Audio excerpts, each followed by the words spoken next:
want to kick us off? Or you want me to kick us off? Go ahead. I think I did last time, so make sure you get their names correct. Yes, so we are here with Noah Shaffner and Greg Saunders. The motherfucker added an L. God damn. Worse. That's worse than I thought it was going to be. Yeah, I've heard it all. We were just talking about it in the car. Yeah. They add stuff. They take stuff away. Sometimes they take away an S. They add an N. Yeah, Shaffner. Saunders. Saunders is, that's the best one yet. All right, let me try again. Yeah, Greg Saunders. By the way, that's staying in. That'll be part of the trailer for the perfect episode. This is the Thanks for Rolling podcast. I'm Pat, joined by my co-host Jeff. And today we are joined again in studio by Greg Souders, Noah Shaffner. Welcome back, guys. Yay, I had to try so hard there not to. Glad to be back, guys. Return guest, 2 times for Greg, 3 times for Noah, right? Yeah, Noah is our, what do you call it? Like, he's got the most airtime of any guest. Hell yeah. So. Several hours, I think, at this point. Yeah. I'm just a special guy. Yep. It's just more hours for AI to take your voice and your words and twist it into something else. Make me have a lisp on every podcast. Right. We'll It's see. like, hey guys, thanks for being here. So happy. Maybe we'll lower the pitch of your voice. Fuck, this is gonna be a running bit for the rest of my career. Hello, guys. They sound like Sean Connery. We had a guy, one of our students on, and I didn't know how to say his last name, right? So he tells me right before the pod. Literally a second, so his name is Lawrence. Literally 2 seconds later, I introduce him. I'm like, we're here with Larry McCary. Like, where the hell did that come from? Just like came out of nowhere. We've literally never called him Never Larry. called him Larry It's ever. always Lawrence. Nice. And for some reason, I just had to call him Larry while we Spur of the introduced him. moment. Yeah. He was like just looking at me like, just said my name is Lawrence. Anyway, he's been Larry. To us, he's Larry now. Not to his face, but yeah, Laser Larry. All right, so we're here for the camp a year later. Yeah. We have really no agenda for this pod. We just figured give you guys an opportunity to chop it up and talk about whatever we want to talk about. I think one question I do have, being a year out from the last camp we did here, what are your thoughts on kind of the overall state of the group and, everyone's knowledge? And I heard, the questions asked yesterday, significantly more on point than last year. 100%. That's the first thing we noticed, too. We talked about it. It's good to see that people have started adopting the method. They're trying to use it for themselves or bring it to their school. They're seeing the effects of it for themselves, and they're paying attention. And it was great. Any group that I get, any seminar I go to, everybody's a great group. Everyone's really invested. A couple years ago when it first came out, there was the hecklers in the crowd who wanted to argue and bring stuff up. But that was always fun, too. Yeah. But this time it was like these guys were locked in. And the questions were much more specific and much more informed by the science. So it was great. It was good stuff. It seems like all the people asking questions have a lot more time actually trying to apply this stuff, which helps in terms of being able to know what questions are actually valuable asking. Right. Yeah, during my session yesterday, I asked the group at the beginning, raise your hand if you're a full-time coach or, spending a significant amount of time coaching using the CLA, and it was like half the group. Yeah. So it was good a to lot see. of coaches here, yeah. For sure. Yeah. You can tell when you talk to some people, I think in my group, we had one of our students actually lead the first exercise, and he had never done it before, right? And then I could tell just from listening to some people talk, who had actually done it in the group, it was pretty obvious. I was like, did you teach this way? He's like, yeah. So you can just see from the way that they kind of talking about it. For sure. Right? Well, it's nice to see it embraced, you know what I mean? The whole thing is to introduce a newer method to how we want to coach, give it to the community, see what they do with it. Hopefully they run with it, and then we now have a change in how we view coaching and coaching methodology in general. So it's good. It's good to see more love than hate, Right. Yeah, for sure. Yeah, for sure. Yeah, I always wonder what it's like for you coming into a long weekend like this where we're all on the same team. Everyone's invested in what we're all trying to do versus you spend a lot of time trying to convince people from scratch and argue with the people that want to put up resistance to it. It's the most disappointing thing because when people do that, we can't get past the basic thing about it. We can't move on from what it is and to how we're using it, what our experiences with it. Do we like it? Do we dislike it? What do we agree with? What do we disagree with? So it's nice to be in groups that we can now talk like that. Right. So we're not at the beginning like, what is an affordance? Mm-hmm. Yeah. Drives me crazy. Yeah. We've heard minimal ecos get tossed around this weekend. That's the funniest thing, right? Yeah. Yeah, it's good. No, it's only the, excuse me. the people who aren't heavily invested in it, they still say weird things about it. The eco bros. The eco bros, as we just discussed. Man. Yeah. So who were we talking to the other day? They said we need to embrace it. Like, so someone on the internet is calling me the eco-Nazi.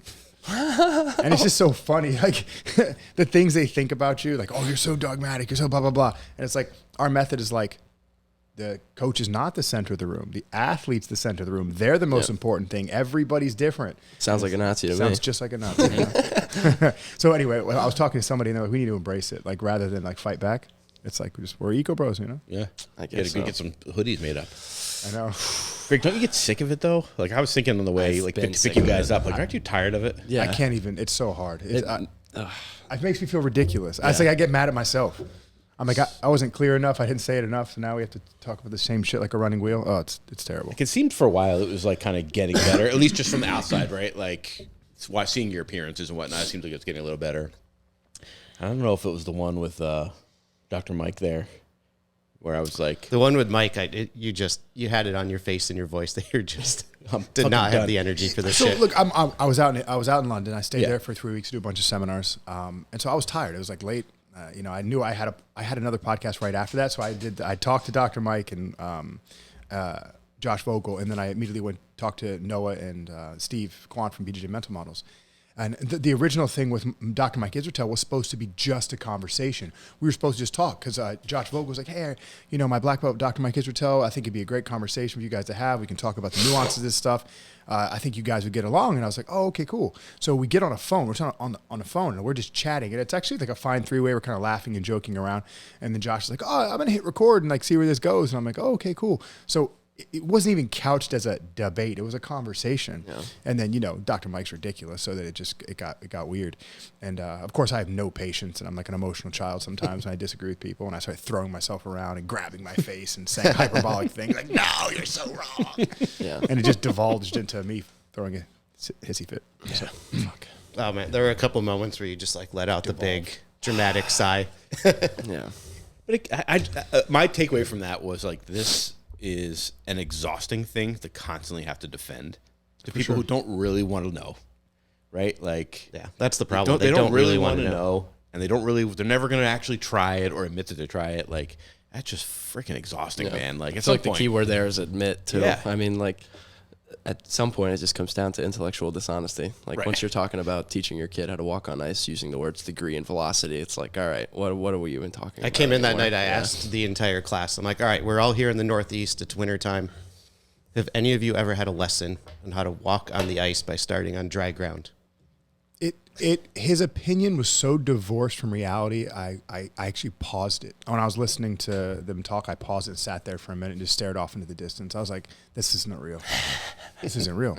You know what I mean? Because everyone's like, oh, PhD, this person knows his shit, blah, blah, blah, blah, blah. There's a difference between someone who speaks really well and has a good memory, a good intellectual memory, and memorizes a bunch of facts, and someone who can think reasonably through a subject. You can be one and not the other. It's a real thing, And you don't get a PhD that applies across everything in the world. Yeah, you get a PhD in something specific. Well, they're usually highly specific, and what it is basically telling the scientific community that you can do research. I mean, it's like your little badge to say, okay, we can go through this process and maybe discover something about the world, but it doesn't mean you can't be a complete unreasonable moron. You know what I mean? So his PhD is what? He's an exercise physiologist? Is that what it was? Yeah, something like that. Yeah. So I was saying to him, my father is an exercise physiologist, has his PhD. He would never be in a position to have that discussion with you. It's just not the area of like expertise is not that, right? Yeah. It's like, for sure, that you can't rely on. What's really disappointing is that I would imagine that someone who carries that like a badge of honor and tells everybody they would at least be trained like one to say, oh, I'm not sure about this. I don't really know. Yeah. Rather than, pull up ChatGPT and reread 1970, Schmidt, who doesn't even agree with those things he was bringing up. Like if you were to ask that camp now, they're like, oh no, context is everything. All that part practice shit, it's wrong. They don't even agree with their old science. And people are still back there. I mean, that's the most popular stuff. I mean, Lee and Schmidt, motor control and performance, like they did so much work. And so when you go on the internet, that's mostly what you see. And so it's just an accident of history, Yeah. So. Yeah, that's my biggest takeaway. It's like, oh man, enough. Dude, at some point you just like, fuck it, I'm not talking to anybody anymore about it. Honestly, the truth is, I don't even know why I do it. I think I made this rule for myself. So a couple years ago when Scott Savewright came to visit my gym, it's like, hey, will you do my podcast? The very first one I did. I was like, no one's going to be interested in this stuff. He's like, no, I think you have a lot of cool stuff to say. I think you should join the conversation, blah, blah, blah. And so after that, I just said, okay, I'll just say yes to everything. I'll give myself some practice. I'll learn how to engage with the community. I'll learn how to talk to people about it. I'll get better at speaking about it. And it's been an exercise in that ever since. So. But I still, it's exhausting, and I start to hate myself after a while because I'm like, Greg, you're just repeating the same shit over and over again. Like, this is stupid. Yeah, the problem is like you're practicing the skill out in the open, and because of that, like if you take every single opportunity, you're gonna end up talking to people that, in reality, you probably aren't worth talking to. Right, and you're giving thousands of people the opportunity to critique you, and they don't really and it's just going to it. devolve into a worse and more critiquable conversation. Well, I mean, I guess I really don't mind. I mean, like, I sort of want to be criticized, I guess. I want to see, like, how silly I sound, how bad I am as a public speaker, how poor I am as a debater. These are all good things because now I'm like, okay, well, you're not good at this, Greg. You might, if you're going to jump on this horse, you might as well learn how to ride it. So, yeah. Well, there's two ways to look at it, right? One is like, do you care to be good at those things? Or have you gotten to the place where you can speak about it enough to help those of us who want the help and work with your athletes? I think the latter definitely more than the former. Yeah. But then, of course, my performance-based ego gets in the way. It's like, you need to train debate now. Yeah. You know what I mean? Like, I listened to my buddy Cal Jones, who talked to Dr. Mike Israel, and Cal did a beautiful job. A great delivery. He's very patient, extremely intelligent, very well-read. He and I talk in the DMs all the time, and he was actually one of the first people I ever talked to. When I started talking about CLA, out in the open. And so it was great. So as soon as I heard him talk, I was like, I need to fix myself. I need to be like Cal. I wish you could put more stuff out because he is his demeanor is perfect for it. His delivery is great, but he also doesn't concede on his understandings. Yeah. I mean, because even though Cal's a relaxed, passive guy, he's not a chump. Like he chooses his side. He understands the science extremely well. I think he did his master's degree. His thesis was on representative design, so clearly he understands it. So it wasn't exercise science or kinesiology. That's right. It wasn't the physical characteristics of D1 athletes. It's like he. So anyway. So where do you into these days? Since we talked a year ago, what are you learning, changing, doing? Both of you guys. Well. I mean, the main focus, all I've been focused on is DeAndre. Literally, like, this teaching the whole community about CLA and all that stuff. It's just like a side thing. I mean, my daily and weekly thing was, getting DeAndre all the way to the top, all the way to the top, all the way to the top, and trial and tribulation after trial and tribulation, and finally he makes a big success. So that's really what we've been focused on. Now it's like sort of where we go next, I mean, that ends up being good for everybody in the room anyway, because it's like if DeAndre has to work on it, it's probably worthwhile for everybody else. Yeah, that's a good point. Yeah, like we were talking the other day is like one of the cool things that we never really discussed when we were thinking about it. It's like over the last since 2019, early 2020 when he first came over, we literally designed every practice for him. Like every single practice that was designed in the gym was for him specifically. And I literally designed every single one. Like even if I'd give him like some freedom, like, hey, D, I want you to pick your rounds today. He's like, just tell me what to do. I don't want to do that. I want to be an athlete. You be the coach. Don't make me think. And it's just great to see those two things merge, like the training and the performance. And after all these years to really see him like emerge completely and all the stuff we've been working on, all the stuff we struggled over, and just come out beautifully. And so, that's all we do. And then now it's Sid and Noah now. So that's what we're transitioning to, trying to get these guys up there. How about Sid's run? Dude, I love Sid. He's great. He's great. Sid's wild, man. The cool thing about that win, so you guys know he submitted 6 out of 6 at Worlds. Yeah. When Sid first came, he only did some like super fights and some like Nagas and like grappling industry when he was 10P. Bethlehem, yeah. I'd finishers with Zach.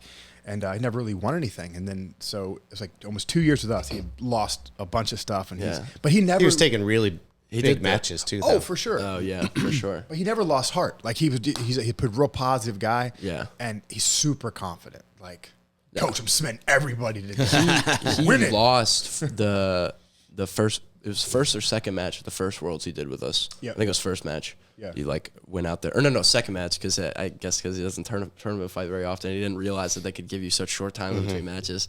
So he won his first match, like I think on points, and then went back out there 2 minutes later. Was still smoked.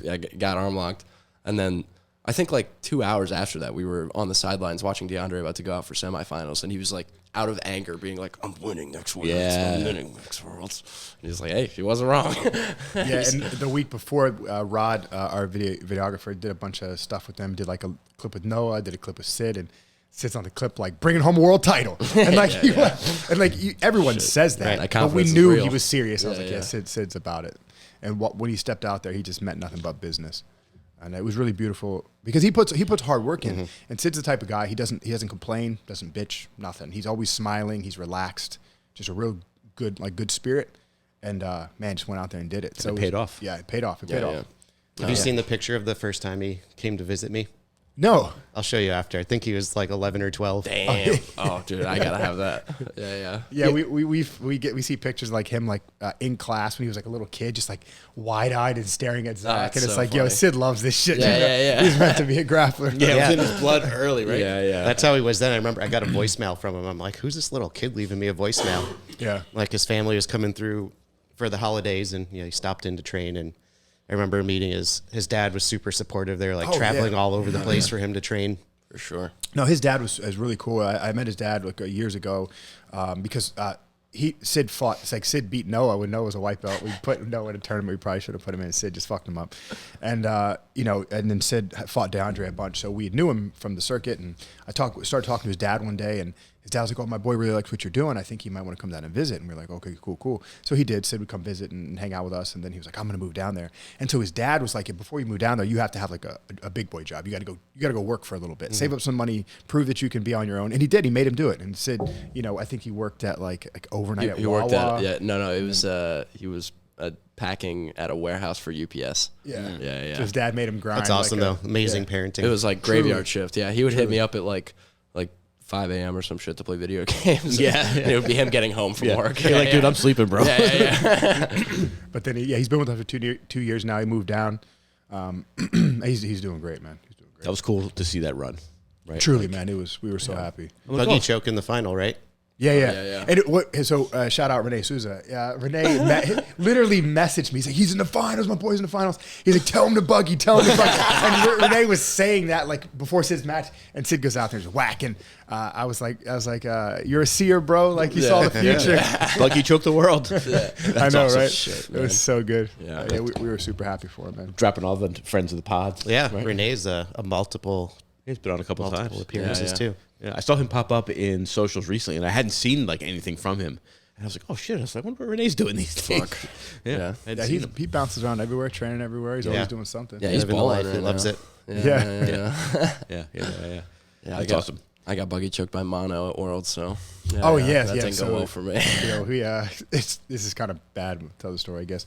So we're all at Worlds, and like it's like 2 days before everyone's fighting, everyone gets sick, and like Logan is messaging me like everyone's sick. I'm buying medicine. I'm going to CVS because we have a new young kid, Logan Hicks, from Virginia Beach, who started to train with us and he's been training with us for a little bit now, and he's out there trying to organize himself and everybody. And Noah's dying. He's got a fever and he's like coughing and he's like, I don't know, I'm dying, I can't fight. And so we're trying to like get his mentality right. Like, you're here. Just you're gonna go out there and you're gonna do your fucking thing. Just accept it, But we don't know how bad it actually was. And then the morning he fights, he's like, something's wrong. Like when I lift my arm, I feel like something's stretching inside my stomach and it doesn't feel right. And we're just like, ignore it. So it gets through a couple matches and ends up losing to one of Lloyd Irvin's guys. And he's just real sick. Come back to the gym and went to the doctor. They gave him a bunch of tests, didn't know what was wrong, but he's like dying. And then Dominique was like, maybe he has mono. And then he like breaks down. He's like, oh, I definitely have it. So he goes to the doc. He has mono. That was over a span of like 3 weeks post Worlds. So I got home sick from Worlds, and then I kept training like the week that I got back. And then I went to Colorado on vacation, and I started getting even more sick. Jeez, and I thought it was just like elevation sickness or something. And I started getting migraines again. Yeah. And then I got back, and I was like, all right, it'll go away. I'm back at sea level, and just continued to get worse. And then as soon as he said the word mono, I was like, fuck, you knew. That's definitely what it is. Well, the nurse was such an asshole about it, too. Like, I was sitting in the ER, and she opened the door, and she was like, guess who's a proud owner of mono? I was like, no! Yeah. So we didn't know, like, so basically what happens, because I got it in high school, and I thought it was just like, oh, you get really weak and sick for a few months, because my neck was so swollen, but we didn't know that. I found this out. So your liver and your spleen swell. And the swelling is acute and it's so bad that you're not allowed to do contact sports. Yeah. So what he was feeling when he was stretching his arm up was his swollen liver. Yeah. You know what I mean? Yeah, that would have been the worst death ever if my organs ruptured at Purple Belt Worlds. I just died bleed out out there from the on inside. a dirty ass IBJJF mat. That would have been That's the where he worst went? death ever. Yeah. And then I felt bad because I'm out there like making him take Tylenol and just like suck it get up. out there and do it. No, the Dayquil solved it. It was fine. Yeah. Dude gets like knee on belly, and you're like just rupture. No, yeah, dude. My third match against the Lloyd kid, he jumped close guard and immediately I was like, oh my god, this is so bad. Yeah. Yeah, I mean, it was wild because we didn't because we're not paying attention, but then it's like we noticed like his stomach is visibly distended. Yeah. And it's like, not good. And then the morning I got diagnosed before I went to the ER, we trained at 7 a.m. And Josh, old head Josh at the gym, he picked up my leg, and I like immediately started writhing in pain from him just picking up my leg. So I was like, that's not a good sign. Yeah, and this clearly needs some further And then when investigation. he said mono and I was driving home, I was going to go straight home, and I just went to the ER instead because I was in an intersection, and I just fell asleep at a red light. I was like, and I was like, yeah, it's definitely mono. Well, words come up again, so. Right. Yeah. Oh yeah, no, I mean, the thing is like, there's a couple good things. Like, it shows you shit happens. Like, nothing is an excuse for anything. Win, lose, or draw, whatever. You're not going to always be your best self. You could have had an argument with, your parents, your lovers, whatever, the day before, sick. But you got to learn how to deal with it. And, being a young competitor, dealing with those emotions and those, like, surprise, like, oh, shit, that's hard, man. And so it's like one of his first times he had to face that. Mm-hmm. And he did well. He went out there, put the cold face on, got a few matches done. And, because, you're never going to feel as good as you want to feel. And you're going to have to suck it up, Like, I won a Naga one time with 102-degree fever. I had strep. And it was in like a school in New Jersey where the AC broke in the middle of July. And back in the day, this is like 2006, 2007, Nagas were packed, like 1,500 competitors in these like little tiny shitty gyms. 110 degrees in there. Oh my god! And I'm sleeping under the bleachers. I'm like, I'm gonna die. Yeah. This is horrible. I ended up winning the tournament. I had 3 matches, but Yeah. man, I was dead. Sweating it out. I remember seeing, I might have told you guys this story last time. I remember seeing a guy I used to work with, and I always thought, like, this guy's kind of a prick. Like, always kind of walked around like a hard ass. One day I see him getting in his car, and he had a sticker on his car that said Naga Fighter. And I was like, nice. I was like, shit, what is that? Like, I didn't know what it was. I Googled it. I'm like, North American Grappling Association, whatever the fuck it stands for now, right? Yeah. I was like, this guy must be fucking badass. I had no idea, right? Yeah. I never really ever talked to him or anything. It was way before I started training, but I was like, that always had like mystique, right? Yeah, but it was probably around that Naga same time. It was probably like 2006, I mean, 7, because I somewhere in started there. jiu-jitsu in 2004, and so it 1804, was. but- Shut up. It was your child. It was Grappler's Quest and Naga. Those are the big tournaments. You know what I mean? And I remember it was like for Grappler's Quest, it was Beast of the East was like the big East Coast joint, and then Grappler's Quest West. That's Yeah, funny. I would love to be the Beast of the East. That sounds dope as fuck. Yeah. It's cool I stuff. barely even had like the local tournament fighting experience. I've done like 3 grappling industries and 1 Naga, and then after that, like once I was In the deep 16, end. 17, Greg was just like super fight. Yeah. Which honestly is probably preferable for getting used to it psychologically. Because, I mean, tournament fighting was never particularly difficult, especially when it's just best 2 out of 3s at a grappling industries. But once the ADCC Open started coming out, that was much more enjoyable to do, much more worthwhile. Different mindset, right? For sure. Yeah. And also, I think just the rule set allows for a little bit more exploration, even in a performance environment. Like, there's just there's more ways to win at an earlier level as opposed to grappling industries. Like you can't even false reap until you're like an adult or some shit. Yeah, some of the rule limitations, right? Yeah. Well, I mean, so the thing I told with him is like I'm basically trying something new. I'm sort of ignoring the belt system. I mean, just basically every year I'm giving him a new belt so I can get him a black belt as fast as I can. And it's really frustrating to do IBJJF. So with our white belts, we don't constrain how we grapple. Right. We allow everything. We don't allow closed guard jumping. We don't allow kani basami. We don't allow flying attacks. But as far as all other tactics go, it's allowed. So our white belts are learning heel hooks, reaping, all the stuff, day one. And so Noah has all these skills that he can enact. But for what reason? And it forced us to play a very constrained game. And safety, right? You heard it here first, guys. He said he's ignoring it. So if I fuck up a black belt, it's because he gave it to me out of ignorance. I just finally got my IBJJF black belt card. Oh, yeah? Oh, did you? 2.5 years. Yeah, it was funny. One of the guys, Felipe at the gym, had on his IBJJF. He wants to do the Miami Open or something, and he just got his black belt from Greg. But Greg hasn't updated his IBJJF thing, so he has to be a black belt under High Noon, another school in Virginia. Yeah, and the whole thing is so funny. Yeah, I had to go a roundabout way because it's like a worse nobody. DMV. Yeah, there's nobody in 10th Planet with the right whatevers to promote somebody straight to black belt because I had never registered the other rank. So if it was AOJ, it'd probably be cool. Yeah, if I had to register as a brown belt, wait the year in rank, and then get promoted to black belt. Yeah. But now I'm still provisional for a year or two, so I can't. So I can't sign off on any. You of have my like students. a vertical driver's license. Yeah, he does. So I got my black belt in 2015 from Dave Jacobs, who passed away, and so they sort of, because of that, I guess whoever was running at the time kind of just grandfathered me and just signed off on my paperwork, and so and his best friend Sam Joseph was helping me out for a while, but I haven't spoken to Sam in a minute. We just he lived down in Georgia, and we disconnected, but for no reason, just that he's far away, and he was signing off on my stuff. But since then, I haven't done any updating of it all. So they want you to do like a CPR test, and you have to go to a rules meeting, and those 5-hour rules meetings are brutal. Right, to be the head of an academy, right? Yeah. You need to do all that stuff. And I'm like, this is crazy. So I had the academy thing, I have the black belt thing, but now I need to get my 3rd degree so I can promote other black belts. So we just go roundabout. I just basically we sent Felipe to High Noon. He switched to High Noon. They signed off on his thing. He switched back to standard. So, Oh, that's funny. yeah, we don't care. Silly. So I wonder if I could switch back because I'm listed under Mike, right? You are, yeah. Well, once Same thing. I had to go to We have to go to a different 10th Planet guy to get signed off. because I was originally as like a white belt. So when I annoying. first signed up, and I never updated it, and then They I tried- reject your picture because the background isn't white enough. Yeah, and you should see the crazy picture I have now. I look like an insane person. They accepted it, and I was like, all right, whatever. Yeah, it's a weird setup that they have there. Yeah. So let's talk a little bit about the recent Zapatero. That was a big one for you guys. Yeah, for sure. DeAndre's getting all the shine because he won it, obviously. But Gavin was right there. Oh, dude, right there with him. You know what? Absolutely. Gavin is not in a shadow in any way, but because he's the younger brother, because he's newer, and they both can't win.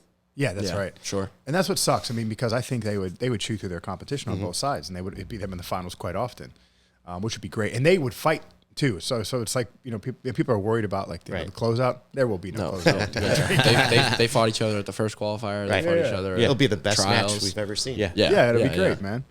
But no, Gavin's amazing. He always performs well. Gavin always has the ability to step up and adapt to his environment. That's how he is naturally too. Gavin's just like that. So as an athlete, he's pretty interesting. So with Gavin, we don't really control him that much. We just say, just be yourself, Gav. Whatever you feel, whatever you want to work on, whatever things you like, stay there. And he operates very well when given tons of freedom to engage how he wants. And it's a lovely thing, man. He's fantastic to watch. Very creative, very open. So he was a late qualifier to that tournament, right? Yeah. DeAndre qualified. It felt like forever ago. It was a while back. Yeah. And then, so Pato was a late addition to that bracket, right? For sure. Yep. So what were you guys feeling and thinking going into that? Because 100% chance, I knew that DeAndre was beating Pato because of Pato's style. Pato can't score on DeAndre. And so if there's any, if it goes time, DeAndre's always winning the overtime. It's not even a question. Right. It's not, I'm not saying that as an arrogant way. DeAndre has a wider skill set than Pato. It's not that Pato's not good. He's amazing. But D has a broader skill. D can fight from everywhere, but Pato has a very specific way he engages. And if you develop your skills like he did and is so specific, you can get hamstrung into a certain way of fighting. So you get stuck on your back in a tournament where there are points and you can't use the strong threats like he has to do anything, you're going to lose that. Yeah. And so we were happy. We wanted to show that because I knew that he would beat Pato. And I was happy that people got to see it. And I knew that the way he would engage, I knew that he would step right into Pato's guard. He would do our hand fighting, do the stuff that we train, and I knew he would just put it on him. And he did that. It was beautiful to see. And Gavin performed super well against Pato too. I mean, did. by the way that they have the criteria, it makes sense that Pato won just based off of initiations and threat. And right. They mark an X every single time somebody does something, it's going to be Pato. But Gavin held him down on his back and negated he was all right the there. submission attacks, and then they went to OT. Same thing that happened with DeAndre. Just snapped him down, got behind, and then Pato found a way to get on bottom without getting scored on. And it sucks because if that was like a 15-minute WNO match, that it's just the criteria of Gavin's the rule set that you're in. Definitely.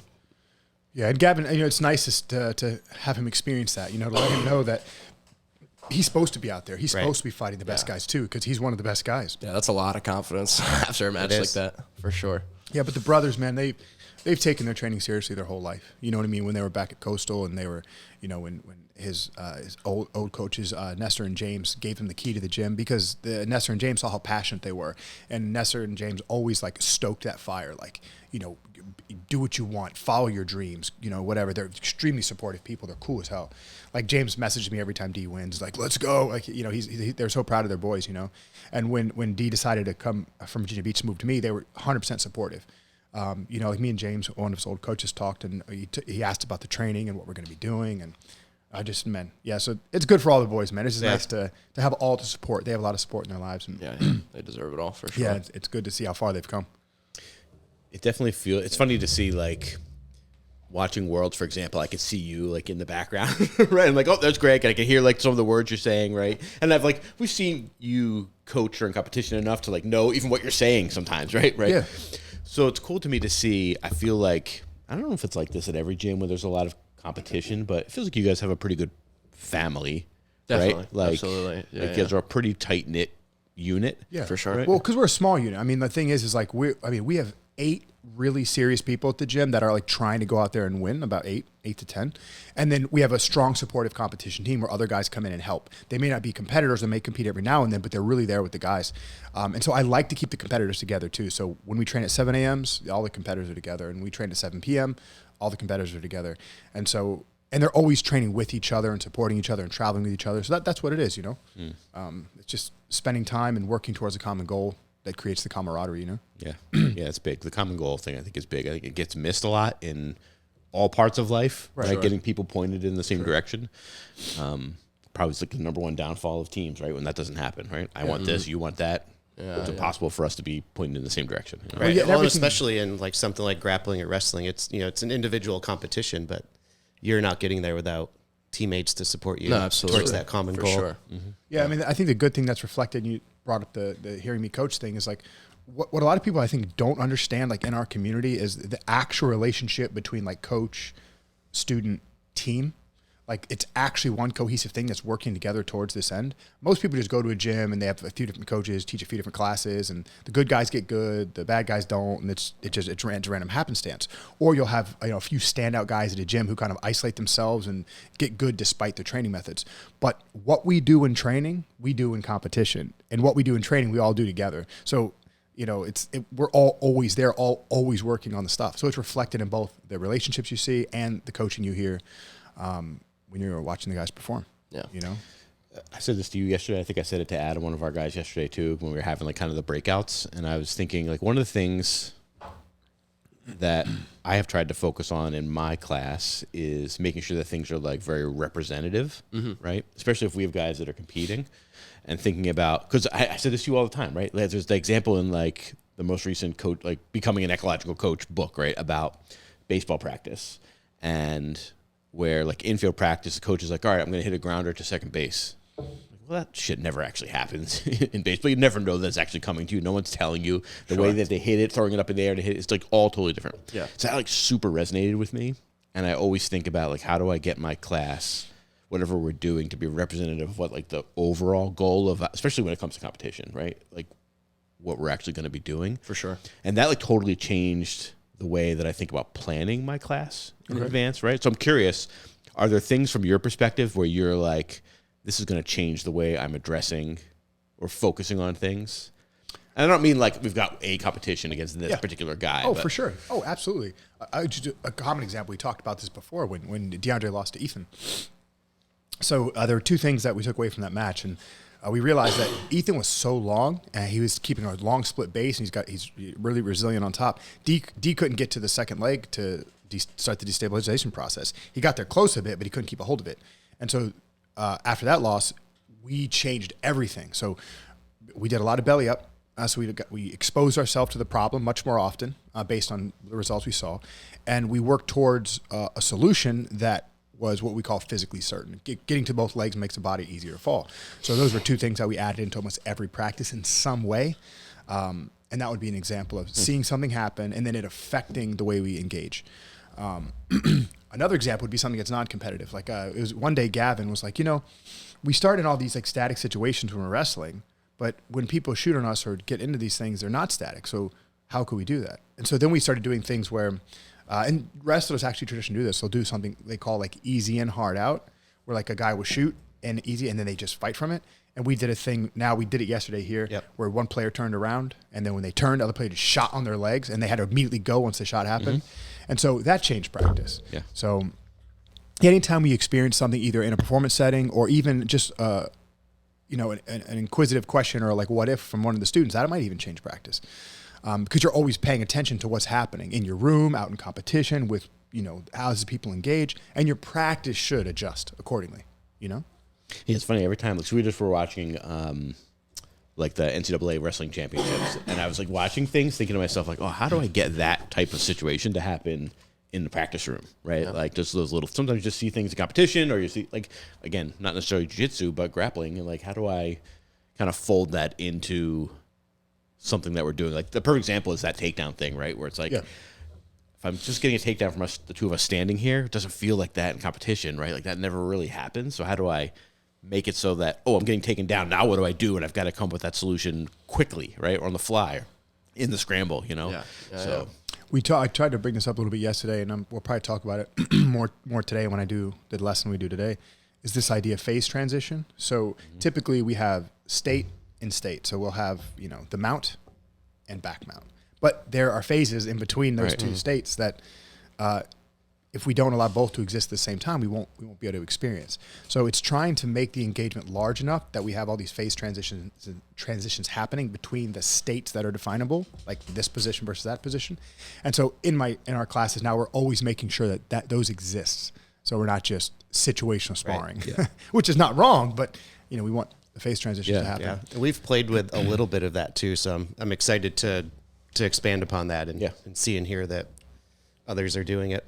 Yeah. And I think a lot of times we have to look at the relationships that exist. So the reason some of these scrambling scenarios or these like really open scenarios are happening in wrestling is because of the rules of the game they're playing, the culture of the people engaging, what's scored more highly, or even some of the guys know each other at those high tournaments.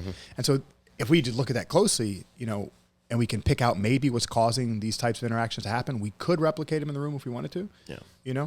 Yeah, I feel like that intensity is particularly just because the sport of wrestling has a much more clear idea of what they're supposed to be doing, and like the rule set is much more universal. Yeah. So both wrestlers are always fighting over the same thing. Right. Well, you have very short time periods. You have very constrained stalling parameters. Exactly. Yeah. It's like you don't get a choice to lay back. You have to be going forward. All of the rules encourage action, and both wrestlers know exactly what action actually looks like. But in jiu-jitsu, there's 50 different rule sets that'll determine like 50 different paths to victory that athlete thinks that they're going to be able to take. Yeah. And so you get one guy that really, really wants to win and is trying hard as hell, and the other guy that's laying on their side, pummeling their foot back in over and over and over again. Right. Well, we had a sidebar with somebody yesterday about the guys in jiu-jitsu that look exciting but actually aren't doing anything. Yeah, like the guys doing backflips and cartwheels and shit. And it's like everyone's like, "Oh my god, they're so exciting to watch." But when I hear a commentator say this guy's an exciting grappler, I'm like, this guy's not going to get anything done over the duration of the match.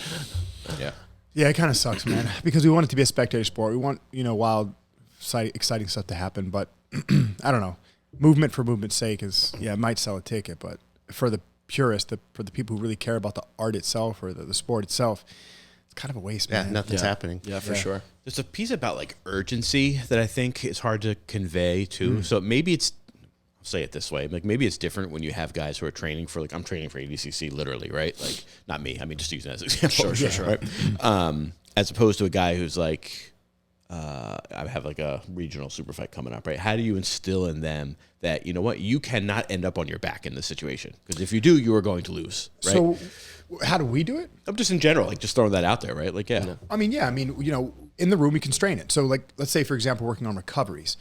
All the recoveries will have to do with your back being off the mat. So let's imagine we're doing a situation where I'm in a pin and I got to get my guard back. It doesn't count until you sit up or your back comes off the mat or you stand up, something like this. So if we constrain all recoveries to being back up, we start coordinating around that idea. And then if we do it all the time, we constantly talk about it. Now it's culturally supported. So you're going to get more of it happening. You know what I mean? And so then that just becomes the behavior now. So you almost set that as like, this is the expectation of what happens when you are in this situation, right? You have to get your back up off the ground. Like, yeah, for sure. Yeah. So we try to define things as being either more mobile or less.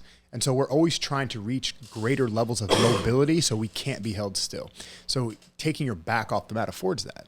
So again, we just try to constrain our students to give them conditions to fulfill that have something to do with your back being off the mat. It could be as simple as we're playing a game where we're starting where someone's pinning us and we have to just get on our side and stay on our side. I mean, that's your first layer of getting your back off the mat in rotation, right? Then it could be something like we're starting in a based position and the top guy's trying to take you off your base and put you flat on your back and you're trying to resist it by keeping your points pointed at the floor. And so all these things just, create the ability to move. And then, we just constrain it. We get better at the skill. The whole room starts doing it. Then it becomes a cultural thing. And now we have guys who don't lay on their back. Right. Yeah. The whole room doing it, I think, is pretty powerful, right? Like, dude, you're the only. This doesn't happen, obviously, but hey, you're the only jackass who's getting smashed on their back every time. Yeah, right? yeah, like, 100%. I wonder why. Yeah, right. Right. Well, it's funny. We talk about this, and people probably hear this and just think we're just blowing smoke and saying dumb shit. But the thing is, we joke like guards don't work at standard. Everyone there is so good at holding people on their back. All the students, like even the people that aren't competing, people don't know about because we train it so much. Clearing feet, stepping in between outside knees and holding you down. Your guard feels non-functional sometimes, man. Even with like the newer blue belts, you're like, dang, man. Yeah. Like guard is only a relief or a break when I visit other gyms, like other open mats or like other classes. It's like, I'll just sit on my back or lay on my side and I'll be fine. But at standard, it's like I can't even keep my feet on you. Like I'd rather just be on my feet and fight you from there. Yeah, I've been putting a lot of work into trying to build that culture here because people, they're just too comfortable with being on their back or in a half guard. And they're like, well, I like to play here. I'm like, well, you go against enough people or good enough people or the time goes on long enough, you're going to get smashed. It's guaranteed. For sure. Yeah, for sure. Yeah, for sure. Yeah, if you're comfortable there, you haven't been smashed enough yet. Yeah. Yeah. And usually you see like a highly functional guard when you have like a disparity in skill. Right. Not that the guard is not a functional position or not a good position. It is. We all play it. We all have to learn how to use it. Yeah. But when you're carrying weight for 10 minutes at a time, an hour at a time, like it's fatiguing. Yeah. So if you're like a guard player and you're doing like a bunch of rounds for an hour, by the end of the hour, man, you're like, dang, I don't want to be down here anymore. Yeah, man. exactly. Yeah. Yeah, suddenly you want to wrestle. Super fight, and it's like all else equal, and both players are totally equal in all skills. And then just one player gets to play top the whole time, one player gets to play bottom the time. Like physics are gonna come out as a winner every single time. There's a company, it's a research company, but they've developed this practice, I guess you'd call it, that is for change management, right? And it's about how do we overcome change, right? So they have this model that evaluates like what your barriers are to adopting change, right? And it starts with like just being aware that the change is potentially out there, right? And it could be something at work. It could be, in this case, like I've got to get from a place where I am comfortable just laying on my back, being lazy, and versus needing to be more active in my guard or whatever. But the second piece, awareness, the A part of it, is not usually where people get hung up. It's usually the second piece, which is a D, stands for desire. And it's like the what's in it for me. Sure. Like, why do I personally need to change, right? Yeah, and there's some other like categories that go on beyond there, like around like the ability to actually do it, right, versus the knowledge of how to do it, right? And then there's like a reinforcement piece. So the interesting thing, like I'll talk about myself, right? Who's been doing this long enough. I'm not really ever going to be a competitor. So what is my incentive? What is my desire, right? What's in it for me to start learning to be better off my back or not give up or not be comfortable in that half guard, right? So that's the struggle, right? Because I think if I was someone who was like, I'm pushing myself to get to Worlds and win at Worlds, like that is my driver, then I've got to start thinking differently about how I sit in those positions. If I don't give a shit, right? Like how do you get that person to be thinking about like, all right, I've actually got to make a change here in my game other than coaches telling me that. For sure. Because that's a different, like coach telling me is not necessarily a driver for change. Right. You know what I mean? Unless there's a personal reason for it. I bring that all the time. This is another one of the reasons I say that verbal interventions are some of the least effective things we can do to change behavior. And that's what I mean. Someone just telling you something could make you aware of it. Yeah. It could move your attention to it. It even could give you intention.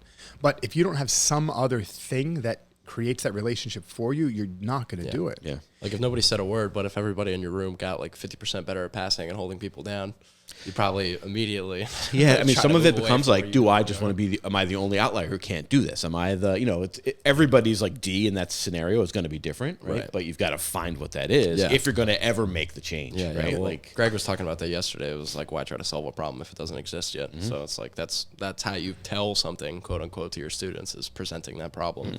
It makes me think about two things. I actually talk about this a lot. Like, out of all the different athletes I have who have different motivations, the ones that have the strongest desire to be there and to train and to challenge themselves, that's so good. Like, if you desire it, making change in you is going to be relatively easy. Yeah. You know what I mean? Because you're going to do the work, you're going to put in the effort. That D, when you look at the research, the D in the model is the number one barrier, right? Yeah, so all the other things, like you get past the D and the other barriers start to go away. Because like when you think about it, like a guy out there at the tournament, he wants to be there. The person who's there 7 days a week, he wants to be there. Like there's a level of difficulty that you really can't force yourself into if you don't have desire to do it. And that's a great thing. It's like even DeAndre with his discipline, right? Like he desires to be disciplined. He desires to count his calories and to make sure he's fit and to lift the weights. I don't want to bring him up again. This is interesting. I noticed him the other day. I was watching him lift weights. We were about to do class and he's in there just training himself. He's the only guy that I watched lift weights. He doesn't look like he's trying to just be done with it. Like legitimately, I noticed that. He's actually enjoying what he's doing. So when he's doing something difficult and he's selecting his exercises, he's locked in. But he's locked in like a person on a project. He's locked in like he came there to do that thing because he was looking forward to doing that thing. It doesn't mean he's not tired. It doesn't mean he wasn't fatigued. It doesn't mean he's going to take his energy. But he's really there present doing that thing. And it's obvious when you watch him. I see guys who work hard, but you can tell they can't wait for the fucking thing to be over. They're like, oh, I'm so tired.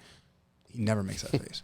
And I think that changes the relationship he has with those activities. Yeah. I think that desire is what keeps pushing him to go deeper and deeper into the harder areas. Right. That's interesting. Yeah. The other thing I take note too is people's capacity. So I think being out of shape makes doing harder things like get up off your back and wrestle a little less, salient. You're like, maybe I'll just lay here on my side and chill. It's, it's 6 o'clock on a Thursday. There was a whole lot of guard play that first week back from mono. Yeah, sure.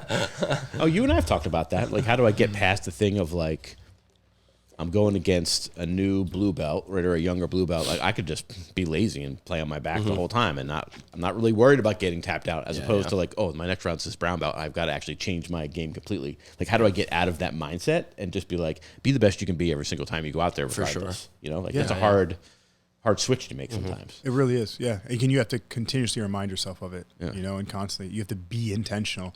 I think to be intentional also takes energy too. It takes that mental focus. It takes effort. Yeah. And it's sometimes easier just to lay there and flop around. Yeah. It's a time and a place. Yeah, for sure. Normally I end up doing that just out of risk adversity. Like if I'm like visiting another gym and I see a bunch of people flying all over the place and jumping around, I'm like, I'm going to stay on my butt today. Gather you up in my guard and hang on tight. Yeah. But if the one guy that I'm rolling with starts to get like real competitive, it's like, all right, well, if we're actually going to fight over this, I'd rather be on my feet. Like, I just had a conversation yesterday about it with a guy who was like, we were talking about controlling pace. And I was like, sometimes you just have to like take that white belt and be like, you're not going to move for the next 20 minutes. People ask me that about like when I'm passing seated or whatever. They're like, well, I'm like, I can't like match your pace. And I'm like, yeah, because I'm on my feet and you're on your butt, dude. Like, of course you can't match my pace. It's like, that has nothing to do with me. Like, it's the physics of the exchange. Yeah. But even when I go visit, same rule. I always pull when I visit gyms. I always sit. Because you never know if they're going to jump on my knees and whatnot. Dude, sometimes I sit and they still try to jump on my knees somehow. Like it's wonderful what people try to do. Like, so Pat asked me this question a couple months ago. So I'm going to ask you, Greg, just as more veteran of the two of you. Would you say that you still love jiu-jitsu? More than I ever have. It's so weird. Like my passion only grows, but it's different. It's just a different thing that I'm committed to now. It's simpler. It's less complex. I'm open to the uncertainty, and I feel like I'm in an area where I don't know what's going to happen next, and that's more exciting. I feel like all the stereotypical jiu-jitsu moves and movements, like I know them by heart. I know it all. So now I'm like, not know it all. You know what I mean? But I'm looking at it in a completely different new lens. Like, how can I reshape my understanding of grappling into this way to express in a way that I've never done before? So I feel like I'm in new territory. And also too, because I'm not trying to replicate the past. I'm trying to create a new future. So that makes it more exciting. So I love it more than I ever have. It's more fun. It's more interesting. I'm just more broken. That's all. And how long have you been training for now, Noah? A little over 4 years now. Yeah. So you're still in the good stage. Yeah, I'm in the honeymoon phase. Yeah. I mean, I love it. Yeah, on more and more on a week-to-week basis. Yeah. I'm like I'm a young man who's in love with an older woman. Good for you. Enjoy it while you can. Yeah, exactly. So what's on your horizon? What are your near-term goals? Well, probably for this year, it would probably just be to sort of get back to a place where I feel not only physically fit, but able to sustain hard training for a long period of time without, sickness or injury getting in the way of it. And so I'm doing everything that I can in and outside of the gym to make sure that I can get to that point as quickly as I can. And then ideally, once I am, try to get back out there competing as much as I can. I'm hoping to do the Atlanta Open in May, and that'll be my first competition back since catching the plague. And then a lot more traveling this year, like for outside of competition reasons, just seminar opportunities or people wanting me to come out and train for one reason or another. So just try to get networked and meet a lot of cool guys that are very, very good at jiu-jitsu and will help me do the same. So, yeah. And then this year, obviously, towards the end of it, we have trials coming up, and then we'll have worlds again. So kind of the same old. Yeah. Just fight hard as fuck every single day so I can do it out there. Yeah, awesome. Yeah. Then what are the big long-term goals? You trying to, you want to be pro competitor, gym owner? Competitor right now. I mean, like everything else is kind of just an extension of me wanting to be an elite level competitor. It's, if I could make my entire life jiu-jitsu, both financially and just what I'm doing in my daily practice, that would be ideal. So if that means, opening a gym or, running a business in one way or another, or, starting to do stuff online, I'm definitely exploring that. But I just want to make sure that when I start to do that, I'm actually capable of doing a good job. Because right now, everything that I'm doing is centered towards, can I do a good job as a competitor and as an athlete? But if I feel like the more and more that I feel like I'm able to balance that and try to become good at 2, 3, 4 things at once, the more I'll start to go towards that. But right now, I just need to lay the groundwork where I feel like I can actually put myself out there and beat some of the best guys and, start to make a name for myself. Because that's really my number one passion, is trying to, I love this sport so much and I want to be so fucking good at it. Not now for reasons outside of myself, but because I think the Standard has the ability to be the best gym in the world. I think Greg is the best coach in the world. And so if I think these things so passionately, I should probably do my best to try and go out there and prove it. And, if I can go out there and do some of the things that DeAndre has done, I think there'll be a lot less minimizing what's going on right now. Yeah, well said. Yeah. So that's the goal in the long term for sure. Just win trials, win ADCC, win whatever else I can, make a ton of money, and get people to shut the fuck up one way or another. When's next trials? Is October, November, something like that? Yeah. So I'll do it over and over and over again until get to the top of that podium, and then everything else that I need to do in between to make it easier to get there. What was it like on the sidelines for DeAndre's trials run up to ADCC? Man, it was. I know I was messaging with you a couple of times. Like, yeah. Yes. Yeah. No, it was incredible. Yeah. The last time I was that emotional at a jiu-jitsu competition was when he lost at Worlds. He lost in the finals at Worlds, and I was like, no, DeAndre. But no, it was so great because I see him every single day. I'm in the gym all day, like 6-7 days a week. So I see him come in early at the morning. I see him leave late at night. And I see the intensity that he puts into practice and everything that he does outside of practice to make sure that I can go as well as I can. He's truly, truly so inspiring as an athlete, as a person, like how disciplined he is. Like he sets the bar higher than anybody else in the gym is actually able to consistently reach. And so being around somebody like that, I think at such an early point in my career is going to be really, really good for me in terms of having a good idea of what it actually takes to reach that level and to stay at that level.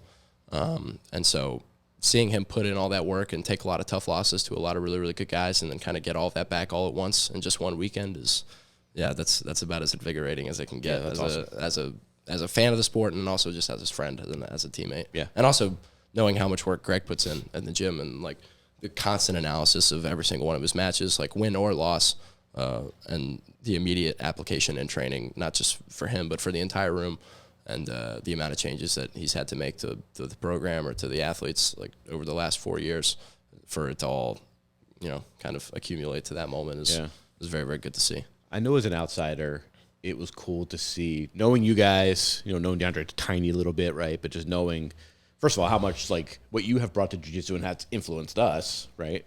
And I don't mean that as a shine up, but like, changing the way that we think about things. Sure. And then seeing how that like fed its way up to the #1 tournament in the world, right? I was like, that was really cool to see. It was like, It was cool for us because, the way he won the matches too and the way it played out was literally the story of how he got there. Yeah. So people don't realize that a lot of what would happen is like when D first came to us, right? He didn't know how to entangle or leg lock. So it's the first thing we taught him because that was his big weakness. His main training partner was this kid named Trevor Price. Trevor Price at the time was one of my blue belts. He's now a purple belt of mine. He's a little bit smaller than D, but they were main training partners because Trev was very good in the legs. Trevor used to tap him all the time with it. And so I would put them in like a little thing together and be like, all right, this is what you're going to work on today. And Trevor would basically teach him all the tasks, how to do this thing, what this thing was with this thing. And so we would, every time we'd get to tournaments, we're like, all right, you're going to pull and you're going to submit this guy in the legs. And so we would do all that. And then we would get the result and then we would change something about it. And then we would chase certain guys. Like when we were teaching D about legs, we were like, okay, we need to see how resilient you are to breaking now. So we found Robert Deagle. Robert Deagle was competing up and down the East Coast. We're like, all right, where is Deagle this weekend? Oh, Deagle's fighting here. So we're going to drive up there and fight him.